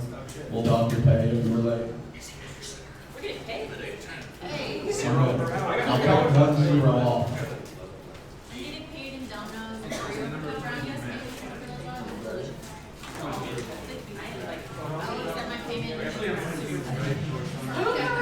He said the V word. Oh.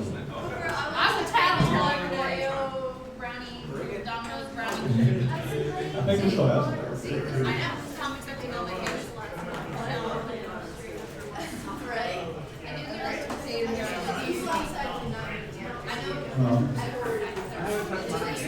Mine was probably was only just outside. I have to build that. I'm not build that.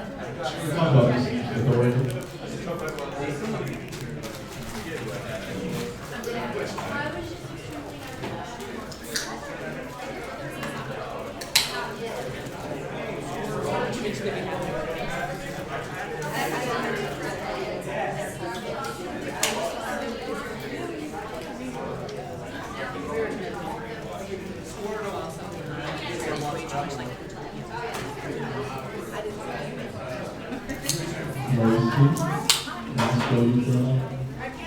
New Jersey.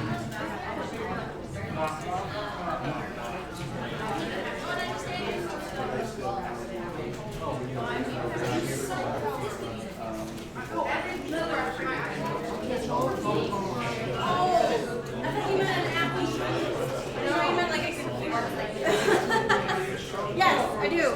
So I go over and I'm trying desperately to turn it off.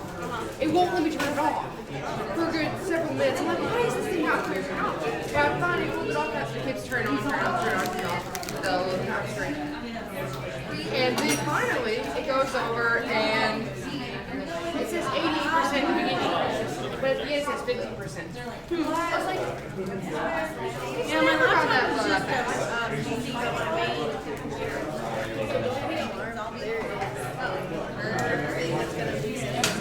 We've got just a couple moments.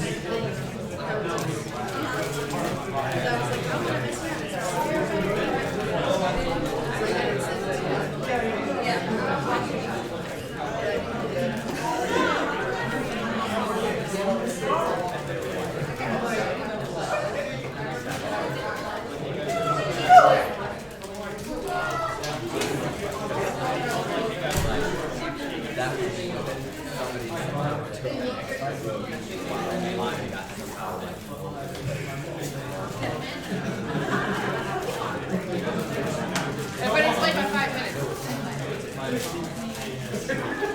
The speaker isn't here, that's how you can tell this is live. I got bored. He's like 2.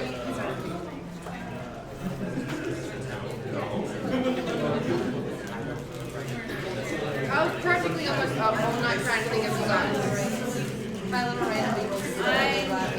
I was asleep. I got bored. Because I was thinking about doing like a colorful ink splatter, but the problem is to make one look like ink, one look like ink, and I'm like, all I'm doing is making it look like terrible dribbles. I'm not gonna lie, I really want to make a flip from Real Sunshine because of the theme about putting up about the graffiti and the paint. And I'm like, I kind of want to find a Mario cosplayer and go, Pluto, please, do it. But Yeah, but you heard about the team and I were talking about trying to get the staff volunteers to do, right? one team is team up. Jet Set, one's Splatoon, and then the third team, Hail Hydrate. We removed I their was like also thinking about sticky doing, notes. you know how If there there was like a tagging game, Yes, sweetheart, I see what you thought. So you don't have to get it. I'm talking to my family. Ha ha ha.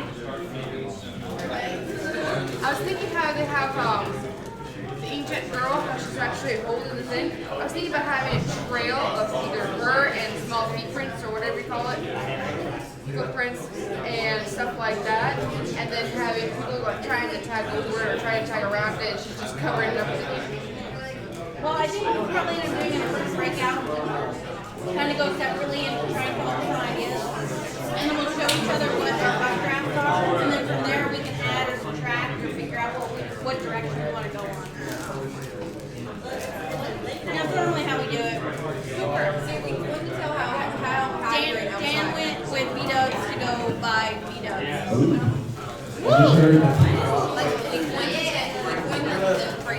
We go ahead and get started Stuff here. like that was patronizing adults Yo. by making them drink water. So I made All fun right, of them. bring it in, bring it in. 1 o'clock, we're dock and pay. We're gonna have some interactive things here in a minute, but something that I learned yesterday that apparently not everybody knows about their favorite game. We'll check this out.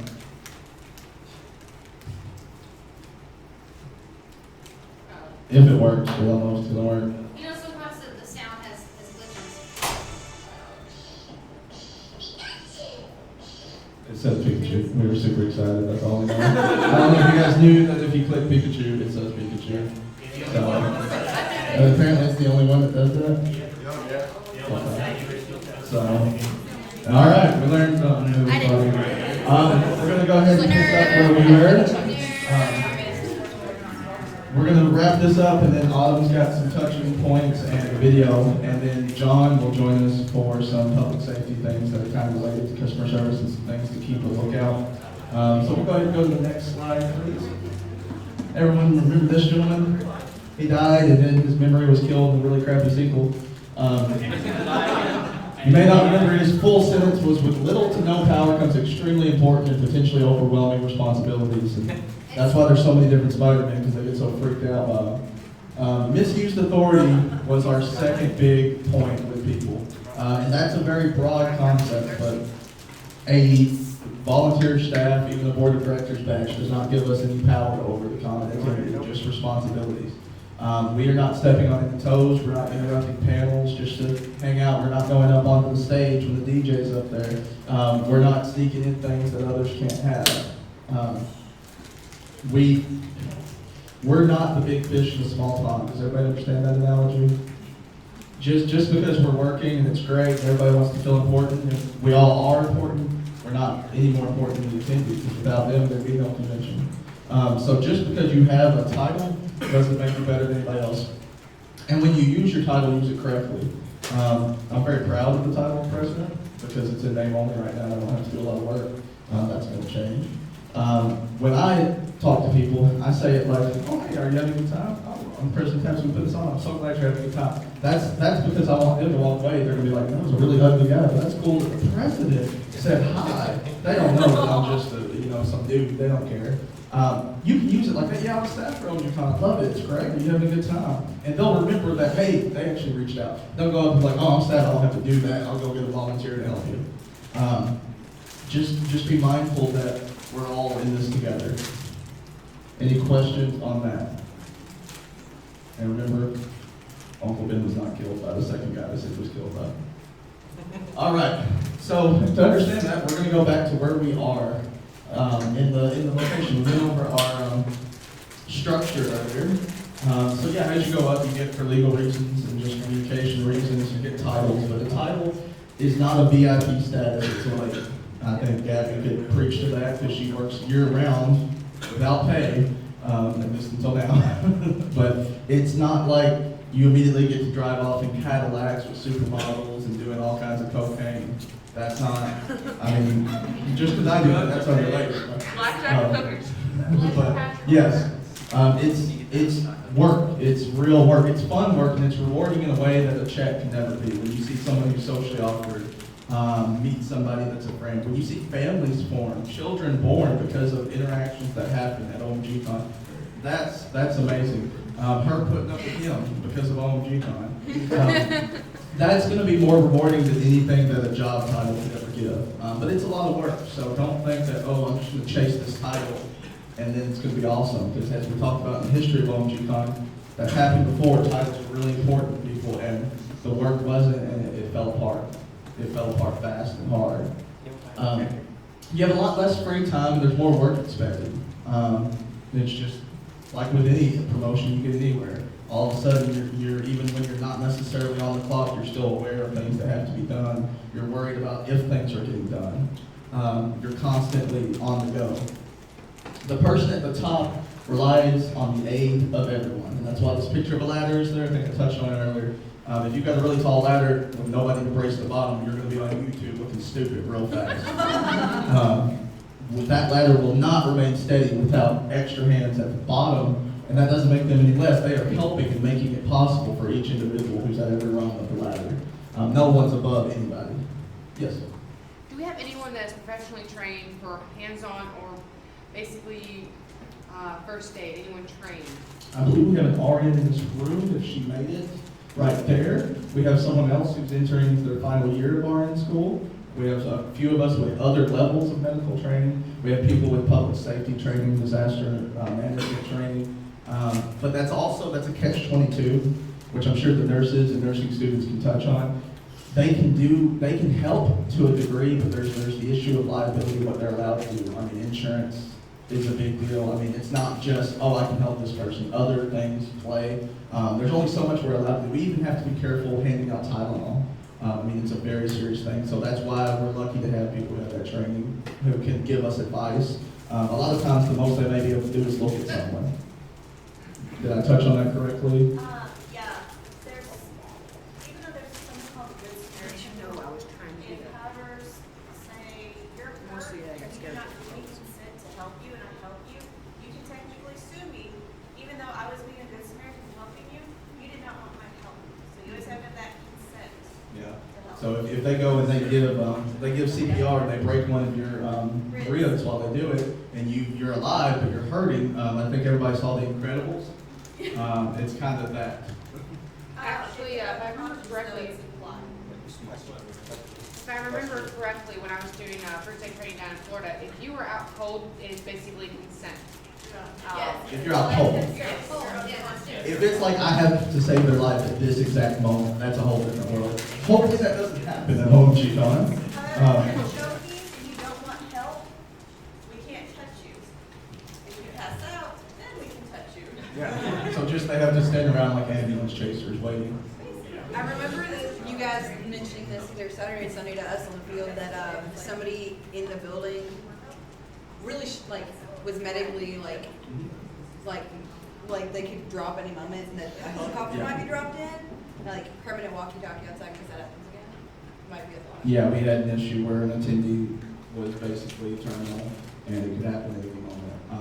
And public safety was aware of that and they knew their protocol if that situation arose. That's why they told you. And those are the reasons why an attendee would never know that that's going on around them, but there's 20 people thinking of them if the worst arises. It's a good question. But yeah, basically this ladder analogy I really like because if you've all seen the ladder, it's got that little paint bucket tray. The board of directors is really just that tray. We're sitting there, we can give you the paint, but it's the ladder, what you're painting, what you're doing, it's all you. We're just here to help. You're holding yourselves up. So we'll go ahead and continue to the next. This one is huge. They didn't interact with me, or they under-interacted or over-interacted. The words "be here now" are a mantra that I want everybody to know. First, I'll judge. Does anybody have an opinion on what "be here now" is implied to me in this context? Don't have a case of the lights are on, but nobody's home. That's because when the lights are on, nobody's home. That's for all of us on Sunday. Just because someone wasn't there to help the person at first doesn't mean you're not there now. Yeah. You're there now with a bad problem.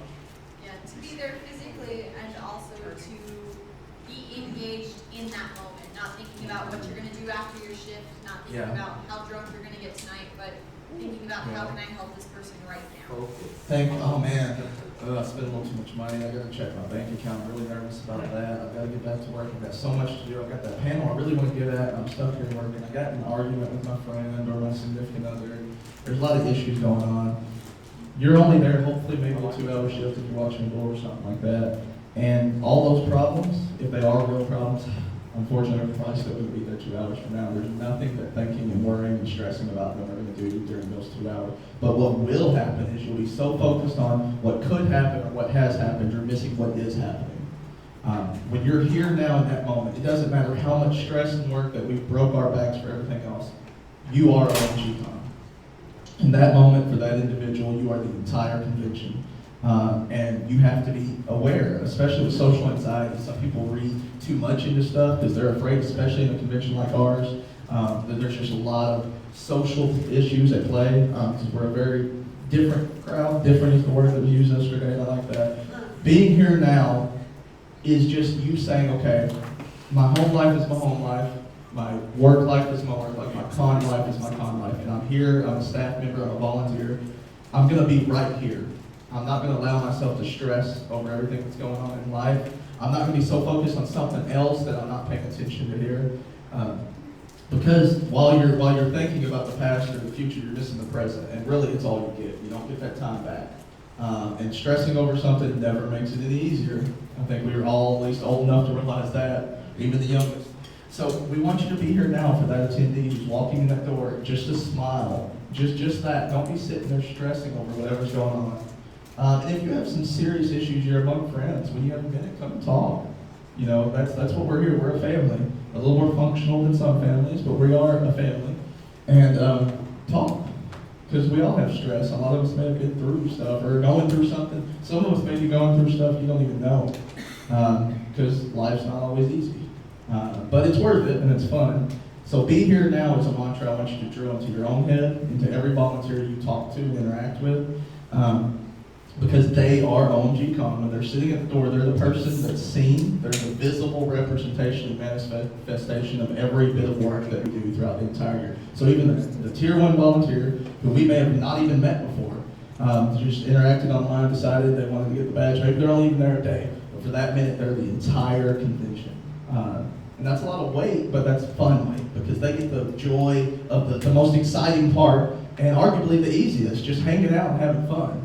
And that's fantastic, but you can't do that when you're worried about everything else. I can't sit here being worried about, oh man, this country, what is happening? It's not, oh my God. That's upcoming presidential election. You can't, you just can't. Be here now. I can't stress, be here now. Be here now. Go home, get tattoos of it next to your always tattoo. Be here now, okay? Do we have any questions on be here now?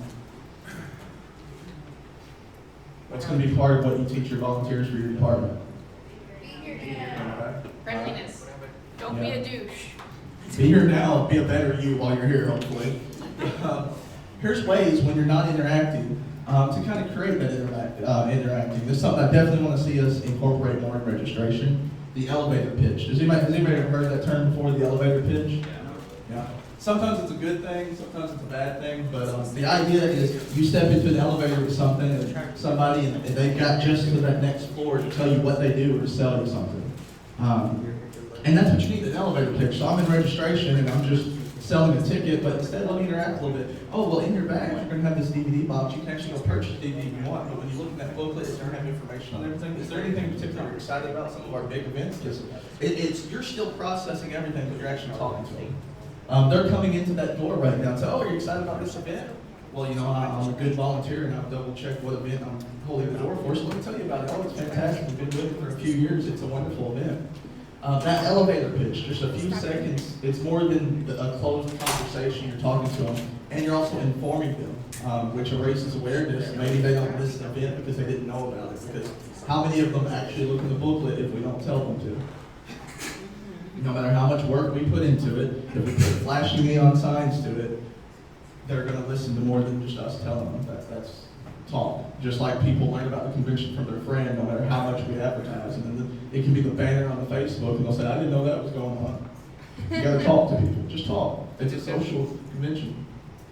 More knowledge of your role and expectations, which hopefully this weekend helps with, but this goes on to our volunteers as well as we push the information we decide upon and the things that we do here to them. Like the example I just used, if I'm going to guard a door for a couple days or a couple hours, I'd like to know what's going on in that room. I should check out the schedule and really make myself familiar. Maybe even introduce myself to the panelist as he's coming in and setting up and see if there's anything that he or she wants to relay to him. Just to have something to talk about.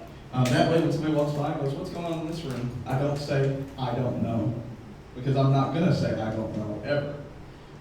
So just knowing what you're doing, if you have a knowledge of depth of what you're doing, you can relay to a degree what you're doing to somebody else. If I know something at 100%, I can teach it to you at 80 so that you can remember it at 60.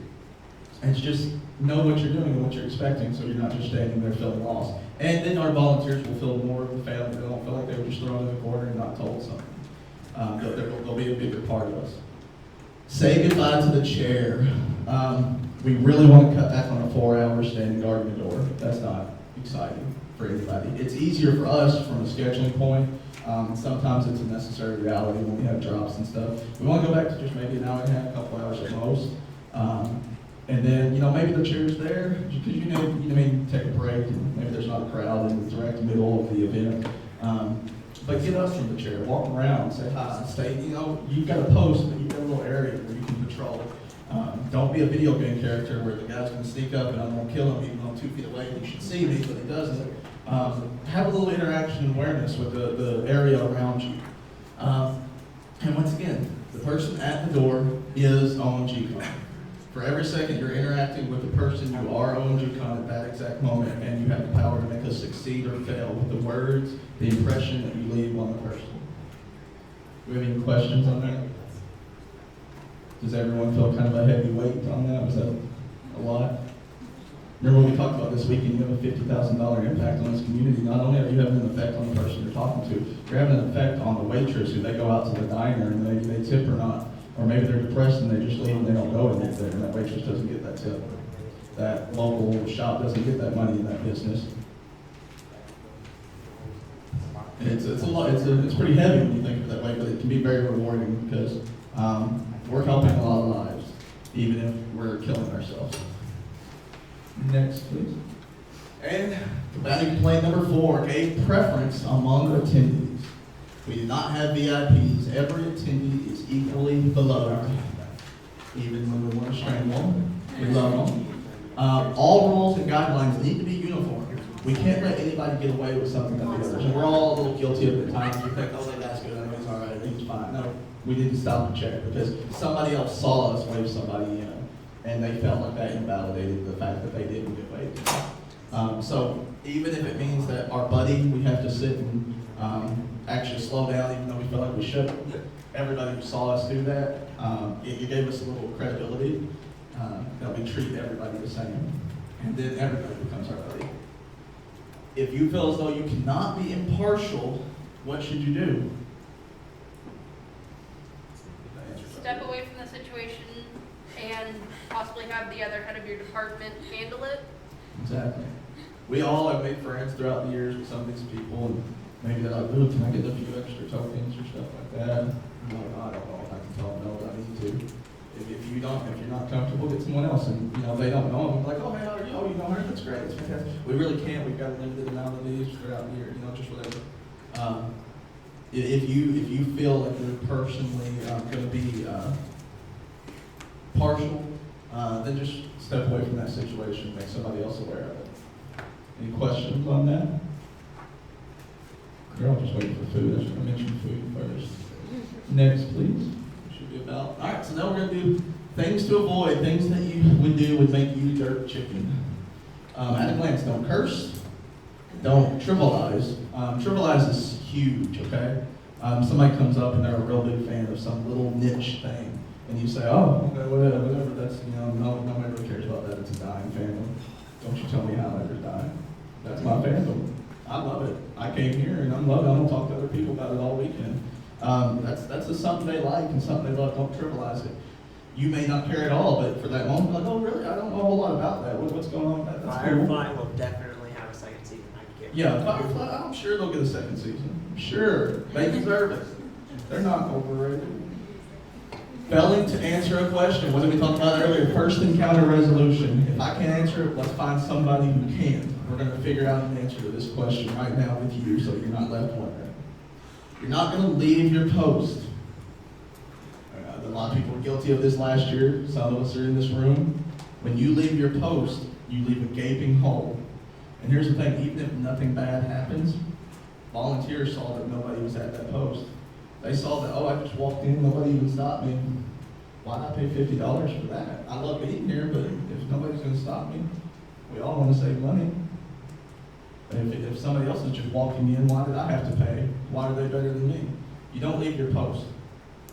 Assuming. We're not going to assume anything because what does assuming do? You were really excited to say that word. Really, on the slide that says no cursing. Yeah, don't assume anything. Don't assume that people are doing anything. Ask them. And pretending, lying, leading, or implying. if your job is A and you lead on that your job is B, what happens when they believe you and then they relay somebody to you for that job and you don't have an answer? What about when you apply to be something you're not, and then a situation arises and now we've got a legal authority on it? I know these are a lot of vague examples, but what you are, whatever it is, wherever you are, is fantastic. I bet you could talk about it for hours on end and people would listen to you because you put a lot of work into whatever you're doing with a lot of passion. So talk about what you are. If you want to be something else, work with us and be that something else, because we want everybody to succeed. Just don't pretend to be something you're not. Any questions on that? What questions do you have? That's an ugly face. I love you too. All right, next. That's things to avoid, but things to enhance. We're going to shower daily. Multiple times if you like. You guys, if you're on your off duty, shower the entire time you're off. You're going to shower. We're not going to share t-shirts like some other conventions have done. We're not going to have any type of funk. We're going to be as hygienic as we can. I come from a very poor background, have horrible teeth. I can't fix it overnight, but I can at least shower and suck in my gut a little. No uptown funk, no downtown. Yeah, definitely no downtown funk. Maintain a neat appearance. We're disheveled. You guys see Dan on Sunday, he raises, if his hand goes through his hair, he looks like he's going for an 80s rap look. But we want to try to be somewhat neat. When you come, maybe monitor the way you look if you need to shave a little bit, mostly for the men, I hope. So monitor that. Bring some clothes that are, appropriate and safe, and that you're going to be comfortable and have fun. Make sure to bring your costumes too, because hey, you're coming to the convention as well.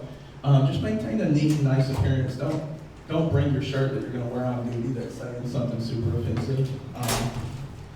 Learn the activities on the schedule they like to talk about. If I'm going to guard the store, what's going on in here? If I'm working registration, what's some of the big key points that I can answer questions? If I'm in cosplay, well, what are some of the meetups going on today? If I'm in video games, what are some of the tournaments that I should know? Because months ago at the conference, I wrote all of those from scratch and made sure to give them to the media team. Remember, be here now. We're going to keep hitting on that point. And I want you this weekend to be here now.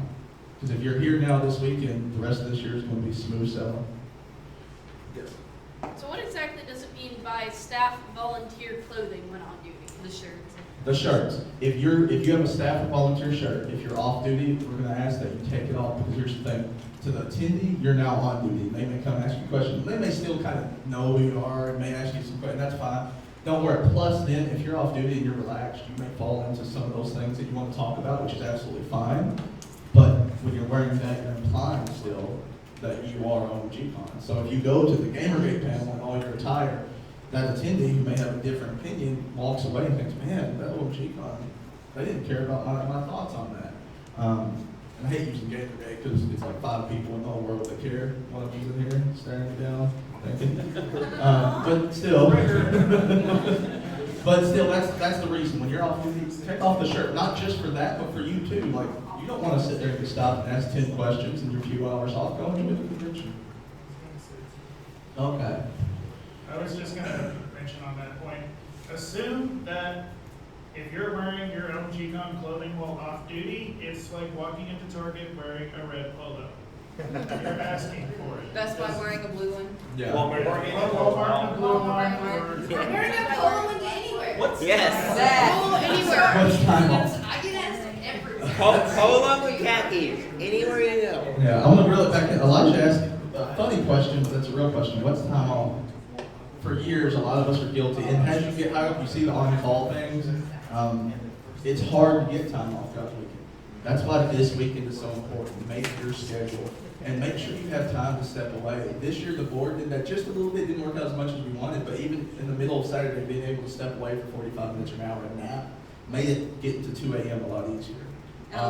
For us, and the same thing for you, it's going to prevent burnout. Make a schedule. Do not, video game, tabletop, do not say all your people are on call all weekend. It is no longer acceptable. In the worst case scenario, it happens and it's a must. Make a schedule. Going on with the whole appearance, drinking and everything, are you going to treat cell phones kind of like if you're at a job, you're not supposed to have your cell phone on duty? We're not going to be that hard line. No, because I was saying as an attendee last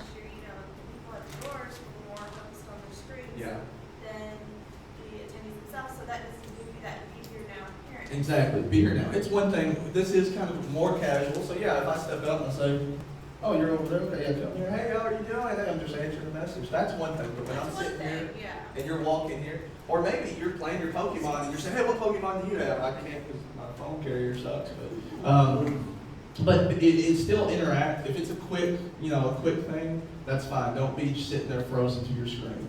I think there's a rule, and I forget the workplace that does it. It's called the 20-second rule.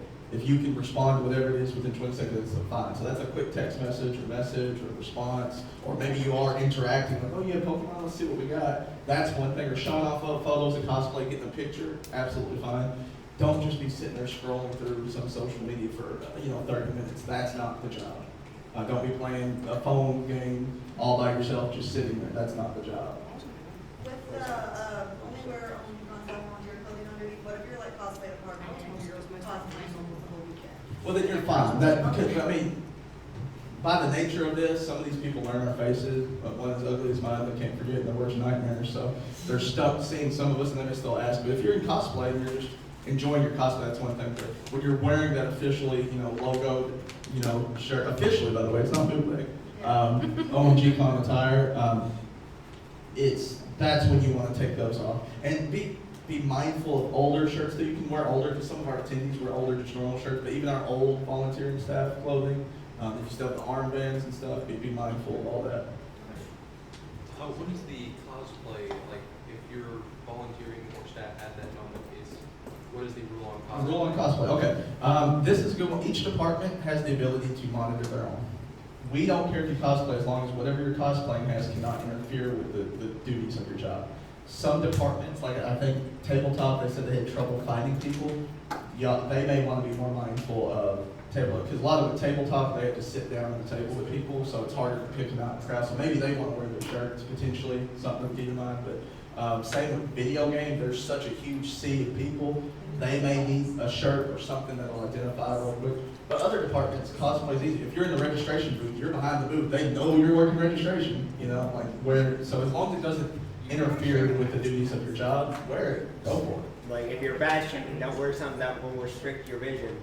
Yeah, that's a great point. Don't put on your stormtrooper helmet and not be able to see badges. Don't be outside in something that you're gonna die in. Yeah, don't wear your fursuit outside. So, I mean, common sense for the most part, but just be here now. Just be here. And if you're liable, like if you spend most of this meeting on your phone, you're already failing, aren't you? You're already not here now. And that's a huge indication. So it's just something to monitor yourself. One of the things we need to do, and I think Autumn will touch on this in a moment, check ourselves before we do anything. Before we respond to somebody, before we think of something. Before you wreck yourself. Check ourselves before we wreck ourselves, and before we write a check we get cash. I know. No, seriously, if somebody comes up to us, we need to be mindful. They're at a nerd event. Maybe they're not trying to be mean to me or yelling at me. Maybe they dropped that curse word. They're not really cursing at me. Maybe that's just how they are. How do I need to respond to this situation before I start flirting? So, just think about that and be here now. Next, please. I think there's only one or two. This is going to be more for Amanda, but it's just to touch on some things she's going to be talking about tomorrow. We have those table booths throughout the year. They're going to be, we have a table that's fantastic. You see how messy this table is over here because they're working and just chilling and stuff? Sometimes you'll go to a convention, and other conventions, that's what they look like. And we're not going to talk bad about them. Maybe they're great people. They might be super friendly people. That's not what we do, though. We are not behind our table. We're in front of it. We're interactive. We're moving. Once again, you see a lot of the same things. Maintain a neat appearance. Smile. Interact. Promote. Don't push. OMG Con can sell itself. We don't have to sit there and push it down. They walk up to our table. They spin the wheel. If they want to go enjoy the rest of the convention, that's great. Leave a lasting positive impression. Let the con sell itself. Shower. Be here now in the shower.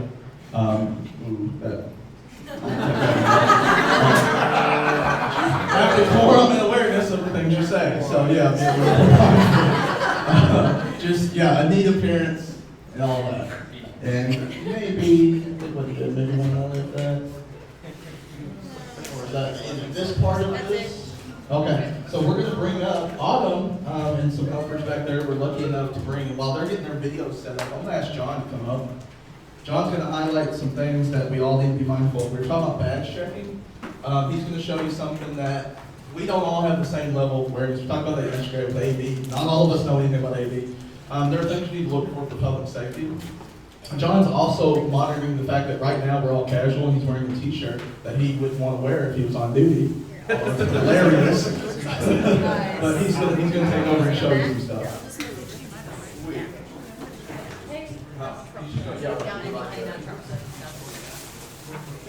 So, it's kind of hard to see this. Most of you might know what it is, maybe not. Guys in the back, it's a little metal object. It's kind of colored, what we call Cerakoting it. So, thank you. That a little better, maybe? Yeah. So it's red and blacks and diamonds on it, on the sides and there and stuff. That's a cosplay kind of thing for a certain character some of you may know as Harley Quinn. So this little thing looks totally innocent and not going to kill anybody or cause any problems until you have a guy who has bad intentions and decides to just do this. Big no-go, can cause a lot of problems. So my only point is, even though they look safe and totally harmless, it very well may not be. So just be sure to hit on the points that check these firearms. If there's no orange tip, don't let it in. And if you see one, which we all missed last year, there was a dude that had an AR-15 and a handgun. We had no idea until Owensboro came off the doors with the guns blazing. Like, there's a dude here with guns. Holy crap! I was like, what? No idea. So, what's up? It's actually a very awkward story. It's the same thing that happened, but it had to do with communication class. There's this guy that said, "Oh, come in and basically, tell us what you're gonna do." You had to go over and explain what you had to do and make sure you're doing it to the public and being, friendly and everything else. He brings in a very large box and ends up building an entire gun in a college facility. Yeah, it's easy And to he do. didn't even, the teacher didn't even realize that he was going to be doing that. Like, this is considered to be stripped for a Glock, right? You have the slide, it's all cute and Harley Quinn style, and your barrel, and your guide rod and spring. So they can bring in something that's kind of hollow looking like this, with a hole in it and stuff, and be like, oh, it's nothing to worry about. Like with an AR-15, you pull out the bolt carrier group, it's not going to fire. Yeah, get it in. But it takes all of like a minute to assemble it to be fully functional. You guys can see there's a hole in here. It's not going to fire, there's no ammo, I'm not stupid. But in like, what, a minute, this thing was ready to go. If I put a mag in here and I fire, bang, someone's dead. Okay, so biggest thing, just look at these orange tips, whether you're volunteering for cosplay or for MIDI or tabletop, whatever. What's up? Going on with Kentucky is an open carry policy. How do we handle that in the convention center? Kentucky maybe go and carry what the convention center.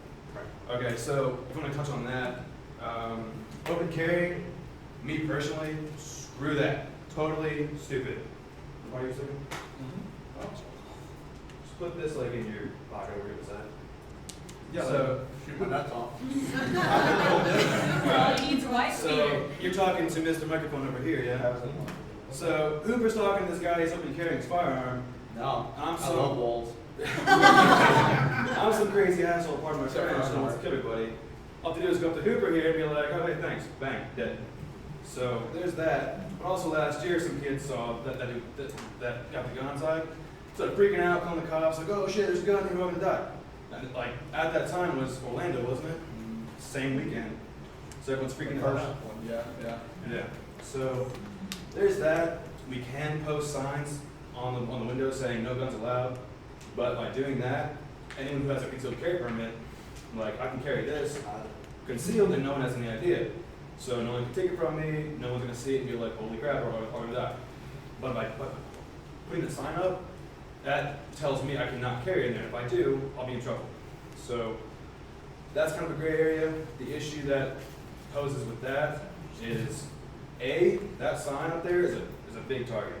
As you guys know, there's individuals out there that hate people like us, or mostly like you guys. They just, I'm not exactly like most of you, but they despise some people that fit this crowd of people. So by putting up a gun-free sign, that's saying like, oh, this will be easy, cool. Because that piece of paper will not stop somebody. That piece of paper is a divisive issue. Yeah. If you put up a gun-free sign saying no guns allowed, that's not gonna stop this. I'm gonna walk up there, pull it down. And now I'm mad. Exactly. So, hang on one second. So you could put the signs up like that, or if you guys just see it, ask them to please put that firearm in their hotel, in the car, just take it away. But if you don't see it, no problem. Average response time for the police department, one sec, is 7 minutes. So if I'm in the building and I'm carrying my Kimber, I can put two in his chest in about 30 seconds. Do you want to wait 7 minutes, or do you want to wait 30 seconds? You know, I prefer to just take them out right then and there. That's just me. So. What about the identification of, like, do you know the term zip gun? Like the 2245? Just like a home build firearm that could be mistaken as a prop or something of that nature, because they can be rather different design. Do they still need an orange tip? Yes. Or- Yes. Use the pause. Always. You're given pause, go up and So- down. Just like I think Jordan earlier was talking on, if you think something might be bootleg, don't just go yelling. Here's the thing, what's probably gonna happen, hopefully, if we have this issue, is that somebody spent a lot of money on their cosplay and they want it to look authentic, and that's why they're trying to carry something that doesn't have an orange tip or it may be a real gun. And we can approach them nicely, and that will prevent a lot of issues. Plus, I'm not gonna yell at the guy with the gun if I don't have one in my hand too. I am that American. But you can ask them to come down, and maybe they can come out and cosplay him and say, oh, you know, I didn't know, I just really wanted to look authentic. And they can, you know, public safety can come over, remove all the parts and hold on to them all day so we know that he can assemble into a working firearm. Maybe something of that nature. We can find ways to help them look authentic and everybody feels safe. But our preference is absolutely not, obviously, because it's a minefield. And if you see a gun that looks pretty real, but it's got an orange tip that could be like painted on, and you're not sure, just let me know. I can look at it for you, because I know a lot about guns, not all of it, but quite a bit. If you have any questions on that, let me know. Stacey? Maybe our first sign of any kind of weapon whatsoever, if it's not peace bound, is one that we should check out. And if they aren't peace bound, then we should make sure that they are. Yeah. And that's another situation. If you see something that's not peace bound, earlier we talked about getting public safety, keeping eyes on them. Say, hey, we need to go see cosplay. If you can't leave your station wherever you're at, you'll have access through grow ticks to get a hold of somebody. So yeah, wait for me, I'll bring them down, they'll walk you. Don't let that person out of your sight, do this, well, I'm gonna walk over here, and okay, I'll just go with this panel now, I don't feel like doing that. Stay with them. Just as a recommendation, because I haven't seen your public safety guide or anything, but, before, you know, you confront somebody over a weapon that may have ill intentions, it would be wise to go in a pair, or at least call out over your radio or whatever means of communication you have. This is where, you know, this is taking place. You have an idea if it does go south, what's going on and where. That way everybody's not in a panic because they're doing a shot. There's always a pair with me. 1 and 2. It's good. Yeah, like that's definitely thing we would do. Are we ready? Yeah. Okay, so that was just something we definitely wanted to look at, because we all have different knowledge levels, and that's why we have different departments. And the more we work together, the more we can increase our basic level of knowledge of everything. So just something to be mindful. And then once again, you come across nicely, you will de-escalate something. It may not be an issue, they may social awareness, they may lack the understanding. So I'm gonna let Autumn take over and touch on some more customer service. Hi guys, good almost afternoon. I've just got a couple of really short things to show you. Hopefully they will not put you to sleep. They are very short. I don't know if I have sound working or not. Turn up your. I heard it. It's telling me no. It says no, but we'll see. I'll give you my lines. Here comes the guy. Stop the rescue. Aaron can fix it.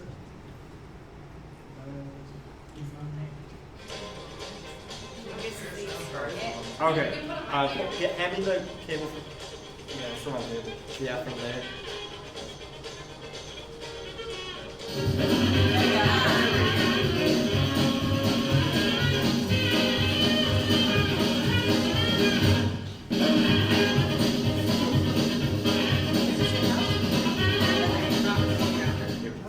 Okay, so I don't know if you guys actually check up or follow up with like reviews and Con online, there have been a couple of them, and there's a YouTube channel that is actually just OMG Con reviews, and it's really OMG Con reviews, that would be cool, or terrifying. But convention reviews, and they did one for OMG Con, and they gave us really awesomely high ratings in almost everything except checking badges. They were like, it felt like my badge wasn't being looked at. I think this convention is great. I think it could be even greater, but no one was paying attention. And a lot of times I thought, like, why do they even bother buying it? And when we say that, like, people think this, we're not just like, it's not like lip service. Like, we've got like an actual video that thousands of people have watched of this guy reviewing our convention and saying it felt like there was no reason for me to buy that badge. So people notice. People take a lot of notice, kind of thing. So that's not to do it.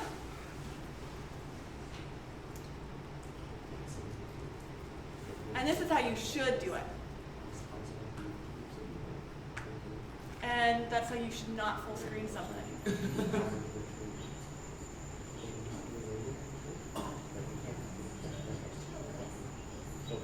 So make sure that you ask politely and that you smile, things like that.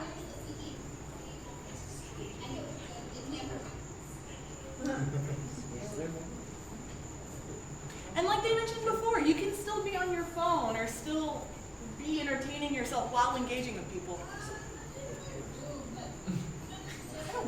Wow.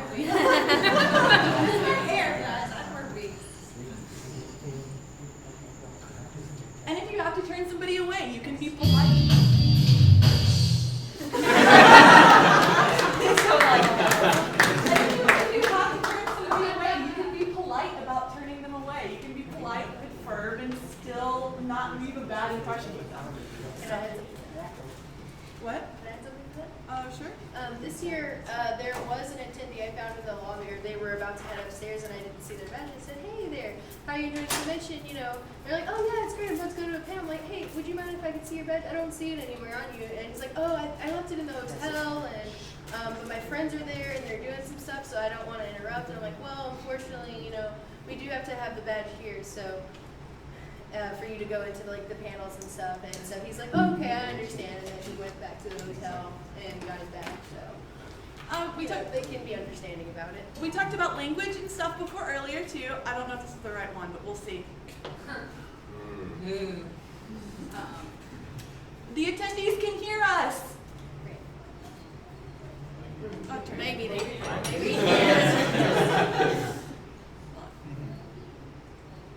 Well, it's okay. The visual is more important than the audio. She can hear them. We heard that last part. But that's also important. Even if you can't hear exactly what somebody's saying, you can hear tone. You could hear her tone. You didn't need to hear exactly what she was saying to know that she was upset about something. You could see her tone. Yep. Yeah. And again, this one is more important to, oh, here we go. Yeah, she's totally did recognize an L cosplay. That dolphin flipping mother hug. You're right.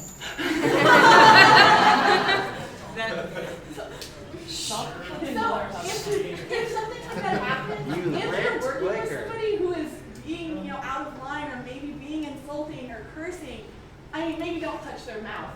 But let's say, hey, maybe let's reel it in. Let's people are looking at us. This is not a good thing. It's not a good thing that they're looking at us right now. So.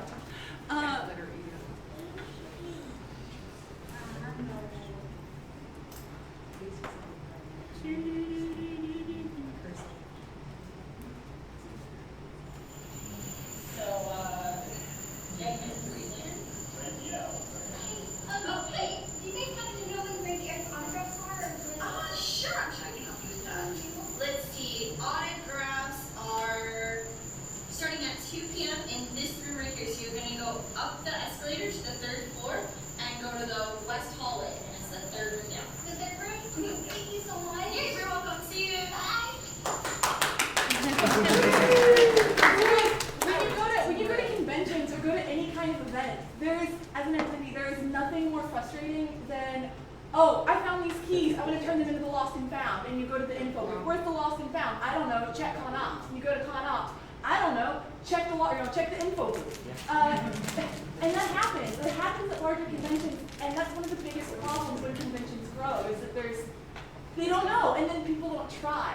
And that's really disheartening as an attendee. There are conventions that I don't like to go to anymore because I felt like nobody cared.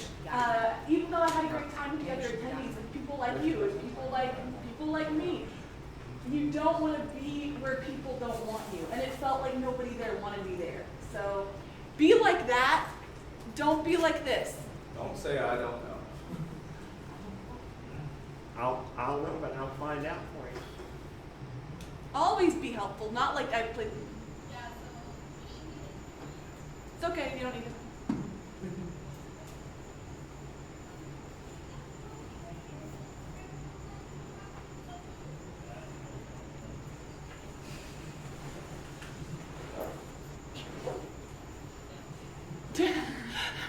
Don't do that. I'm almost done.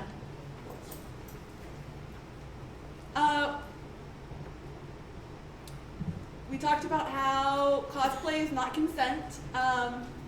You also just need to be respectful of people physically, like no matter what. Like,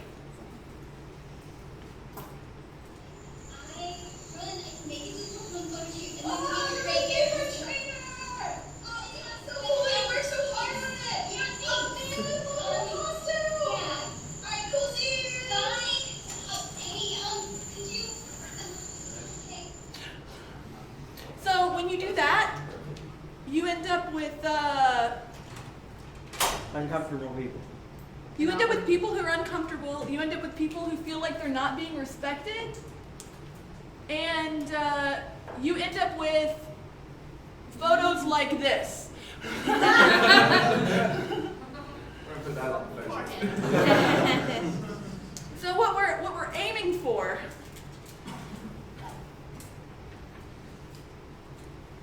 is me knowing what my stuff is. What we're aiming for is not using QuickTime for movies ever. I don't normally use the Mac side.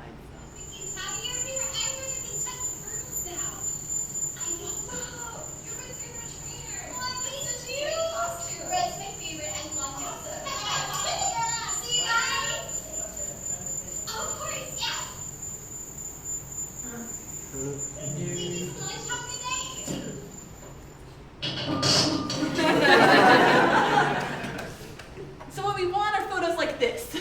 That's what we prefer. It's better for everybody all around. And then the last one here is just respect in general.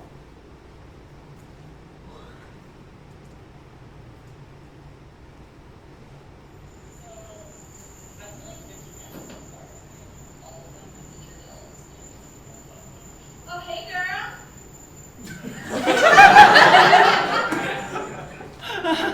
Don't do that. Don't catcall. Why does it come so naturally for you? Oh no, you missed the best part. Her reaction is true to life. Hey, girl.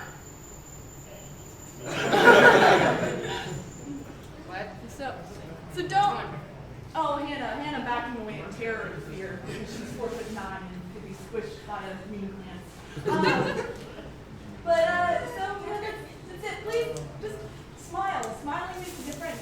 With our congoers, like Cooper said, social awkwardness can be misconstrued as anxiety, can be misconstrued as anger. I know that a lot of times when I'm really upset or really anxious, people will be like, "Oh, that resting mean face," and I'm like, "No, I'm just really stressed." And so if somebody seems angry or seems nervous or seems maybe like they're not having a good time, don't meet them with anger. Smile and be polite and try to figure out if they're not having a good time, why.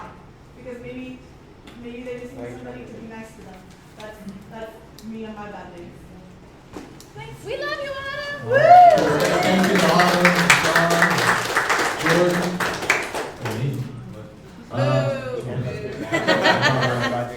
What we're gonna do now is food's about ready. We'll go in order of the fashion once we're ready for that. Make sure if you can go that way. From this point on, through till 6, dinner will be here. We'll meet back in here for dinner. We'll, throw your bags and everything more around. This is really the heart and soul of this weekend. What you're about to do is not free time to sit around and be like, oh, they talk forever. They love to hear themselves talk. This is the meat and bones. For example, media team is going away to Swing to Hide and do lots and lots and lots of work. They have to make me look good on the TAP's website. That's impossible.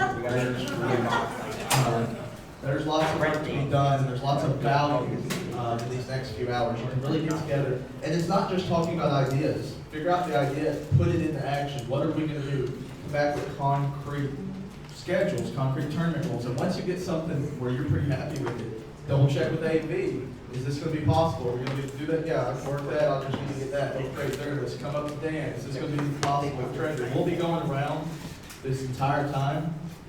Just work with each other. Come up with something that's going to be actionable. And then we'll take the media team, if they need to link up anything with it, put it on the website. At the end of the weekend, we can launch the website. We can do everything. So this is really the meat and bones of the weekend. And be here now. That's the best way. Those are 3 words we're going to love. What are 3 words we're going to hate? Vouchers. That's 1 word that we really entertain, but I don't know. I'm not going to say I don't know, but we are going to be here now. So go ahead. We're going to slowly, in an orderly fashion here in just a moment, when I release you. I have the power between you and your belly. Go get some food. Break out in groups. Feel free to go back and forth. If you haven't signed in yet, make sure to put that in here. Make yourself comfortable. Start working. We'll come around. This is it. This is the meat and bones. We're going to plan for your department for the weekend. We were gonna show that review real quick. Oh yeah, we've got the review real quick. We're gonna show that as soon as it's done. We'll start with the back row, and every row follow. That way we stay away from all these corners. Did you just want to show it now, or did you want? Yeah, we can go ahead and show it. Did you want to explain it? It's a review. It's no decon review, guys. Marked my first time attending OMG Con. I can honestly say that even though this con had a bit of a slow start, it ended up being a really good time. OMG Con is a 3-day con held in Owensboro, Kentucky in the Owensboro Convention Center. OMG Con is a small con. You can really feel this on Friday, as even though there were people there, it really didn't feel like a lot. Luckily, Saturday really stepped up, and the convention center became filled with people. If you're the type of person that likes smaller cons where you can make it to almost everything, then OMG Con is the perfect con for you, because they really are one of the better small cons I've ever been to. I really like the location for OMG Con. It isn't all that big, but that's fine, honestly. My only worry with it is growth. Like I said, the con center is beautiful, but not very big. I think they'll be fine for the next few years, but as the con continues to grow, it may end up outgrowing this location. But only time will tell. A huge plus for this con is that parking is free at the convention center and all of its host hotels. So when you're planning for this con next year, you don't need to worry about bringing money to park. Registration went pretty well at OMG Con. It wasn't overly fast or anything, but it was fast enough for the amount of people they needed to get through. I only rarely saw lines of any kind at this con. It was pretty easy to just walk up and into anything. There was a lot of staff at OMG Con, and they were all pretty chill. I really liked this, but it also felt like some of them may have been a bit too chill. Multiple times we walked into the game room or panel rooms, and the person at the door just ignored checking our badges to text or talk. This only upset us because it felt like we could almost go there with no badge and still get into a lot of things for free. We wanted it to feel like we really needed to pay our way in. I really liked that OMG Con had their schedule for the weekend printed out all over the convention center, so you could stop and see when and where things were happening at any time without needing to carry around a guidebook. OMG Con had a decent lineup of guests considering their size. It wasn't anything that would blow you away, but they had a little bit of everything, like voice actors, YouTubers, and industry guests. They also had a lot of events going on. I have been to cons this size where it felt as though there was nothing to do. At OMG Con, I never felt like I had nothing to do. If I got too bored at one thing, it was very easy to find something else to fill my time with. This was really one of the best parts of the con. Whether you wanted to go to a panel, get autographs, go to the game room, the dealer's room, tabletop gaming, or check out the maid cafe, there was a lot to keep you busy. OMG Con also had a fantastic game room. I have visited much bigger cons with much smaller game rooms. I was honestly shocked when I first saw it. They have a bit of everything, and it was never that hard to find something free to sit down and play. fantastic job on the game room. The dealer's room for OMG Con was about what I expected. For the size of the con, it was great, but don't expect anything over the top big like Anime Central's dealer's room, because it just isn't that type of con. I honestly felt it was the right size for the con, and I couldn't ask for much more. Finally, I need to mention the rave, or electronic dance party they held on Saturday night. It was fantastic. I was really surprised to see how many people attended considering the size of the convention. Everyone in there was very into it from start to finish. This is because of the awesome job put on by the DJs. I'd seen Greg Ayers play many times, so I knew what to expect. But this was my first time meeting Andrew Hilton, the other DJ that played. He not only played a fantastic set, he was also one of the best DJs I've ever seen when it comes to controlling the crowd. Great job. The size of this convention is small. The location gets an 8 out of 10. I think this location holds the con very well. I really do like it a lot. I'm just worried about the ability to grow into a much bigger con in this location. But like I said, only time will tell. Organization gets a 9 out of 10. This is one place I felt OMG Con really shined. Nothing ever felt like it was thrown together last minute. It seemed like a thought and it really came through in a very great way. The dealer's room gets a 7 out of 10. Like I said, it's a great dealer's room. It isn't going to blow anyone away, but it won't disappoint you either. The game room gets a 10 out of 10. No doubt what the best thing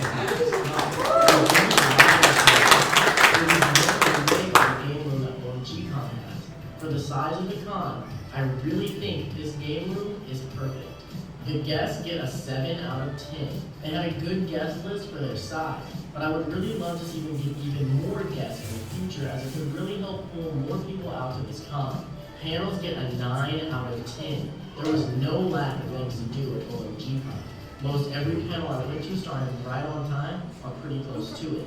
There always seemed to be multiple things to do at any given time, and I could see it getting hard to pick just one.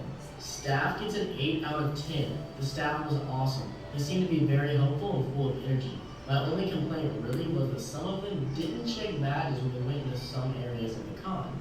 Makes you wonder why you even bought a badge, and a lot of times you don't even need to use it. The raid gets a 10 out of 10. No doubt. I expected a much smaller and more simple dance party for this con, but what I got was proof that OMG Con really knows how to put on a party. The raid had crazy high energy from the very start, and it never faded. Huge thanks to the DJs that helped to make Saturday night one to remember. I honestly feel like OMG Con is kind of a hidden gem. They do a lot right and not a lot wrong. The biggest issue with this con is just that the people aren't there. If more people knew about and attended this con, I could see it blowing up into a huge must-go-to event. So, if you live within even 3 hours of this con, please make the trip out next year. Then tell your friends about it. Let's help this little gem of a con get the recognition it deserves. At the end of the day, I give OMG Con 2016 a 7 out of 10. On that note, his math is wrong. The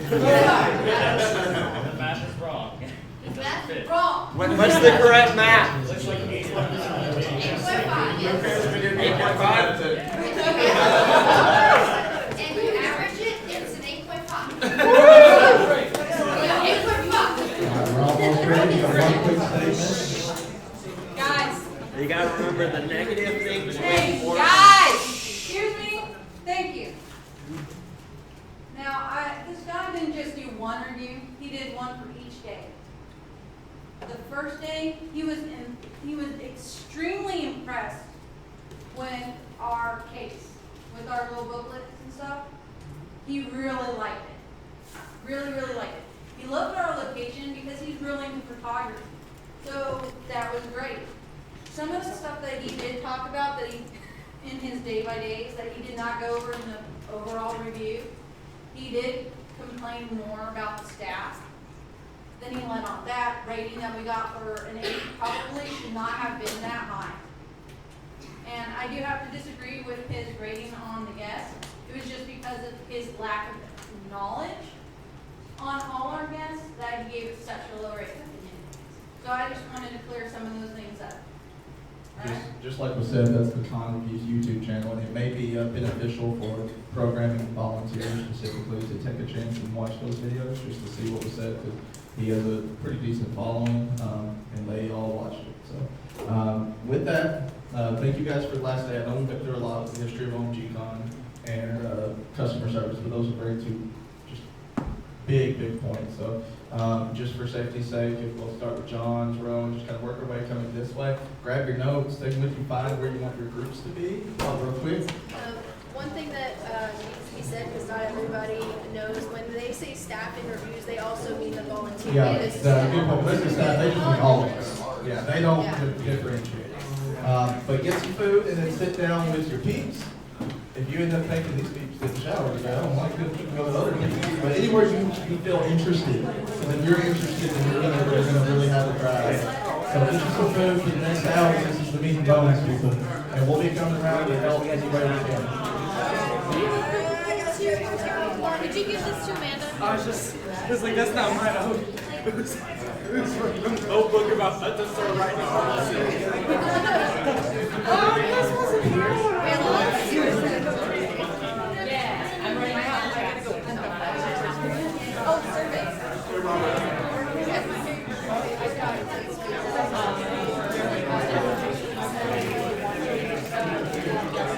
Anyway, and I was just getting into it because I wish that they had planned ahead of time where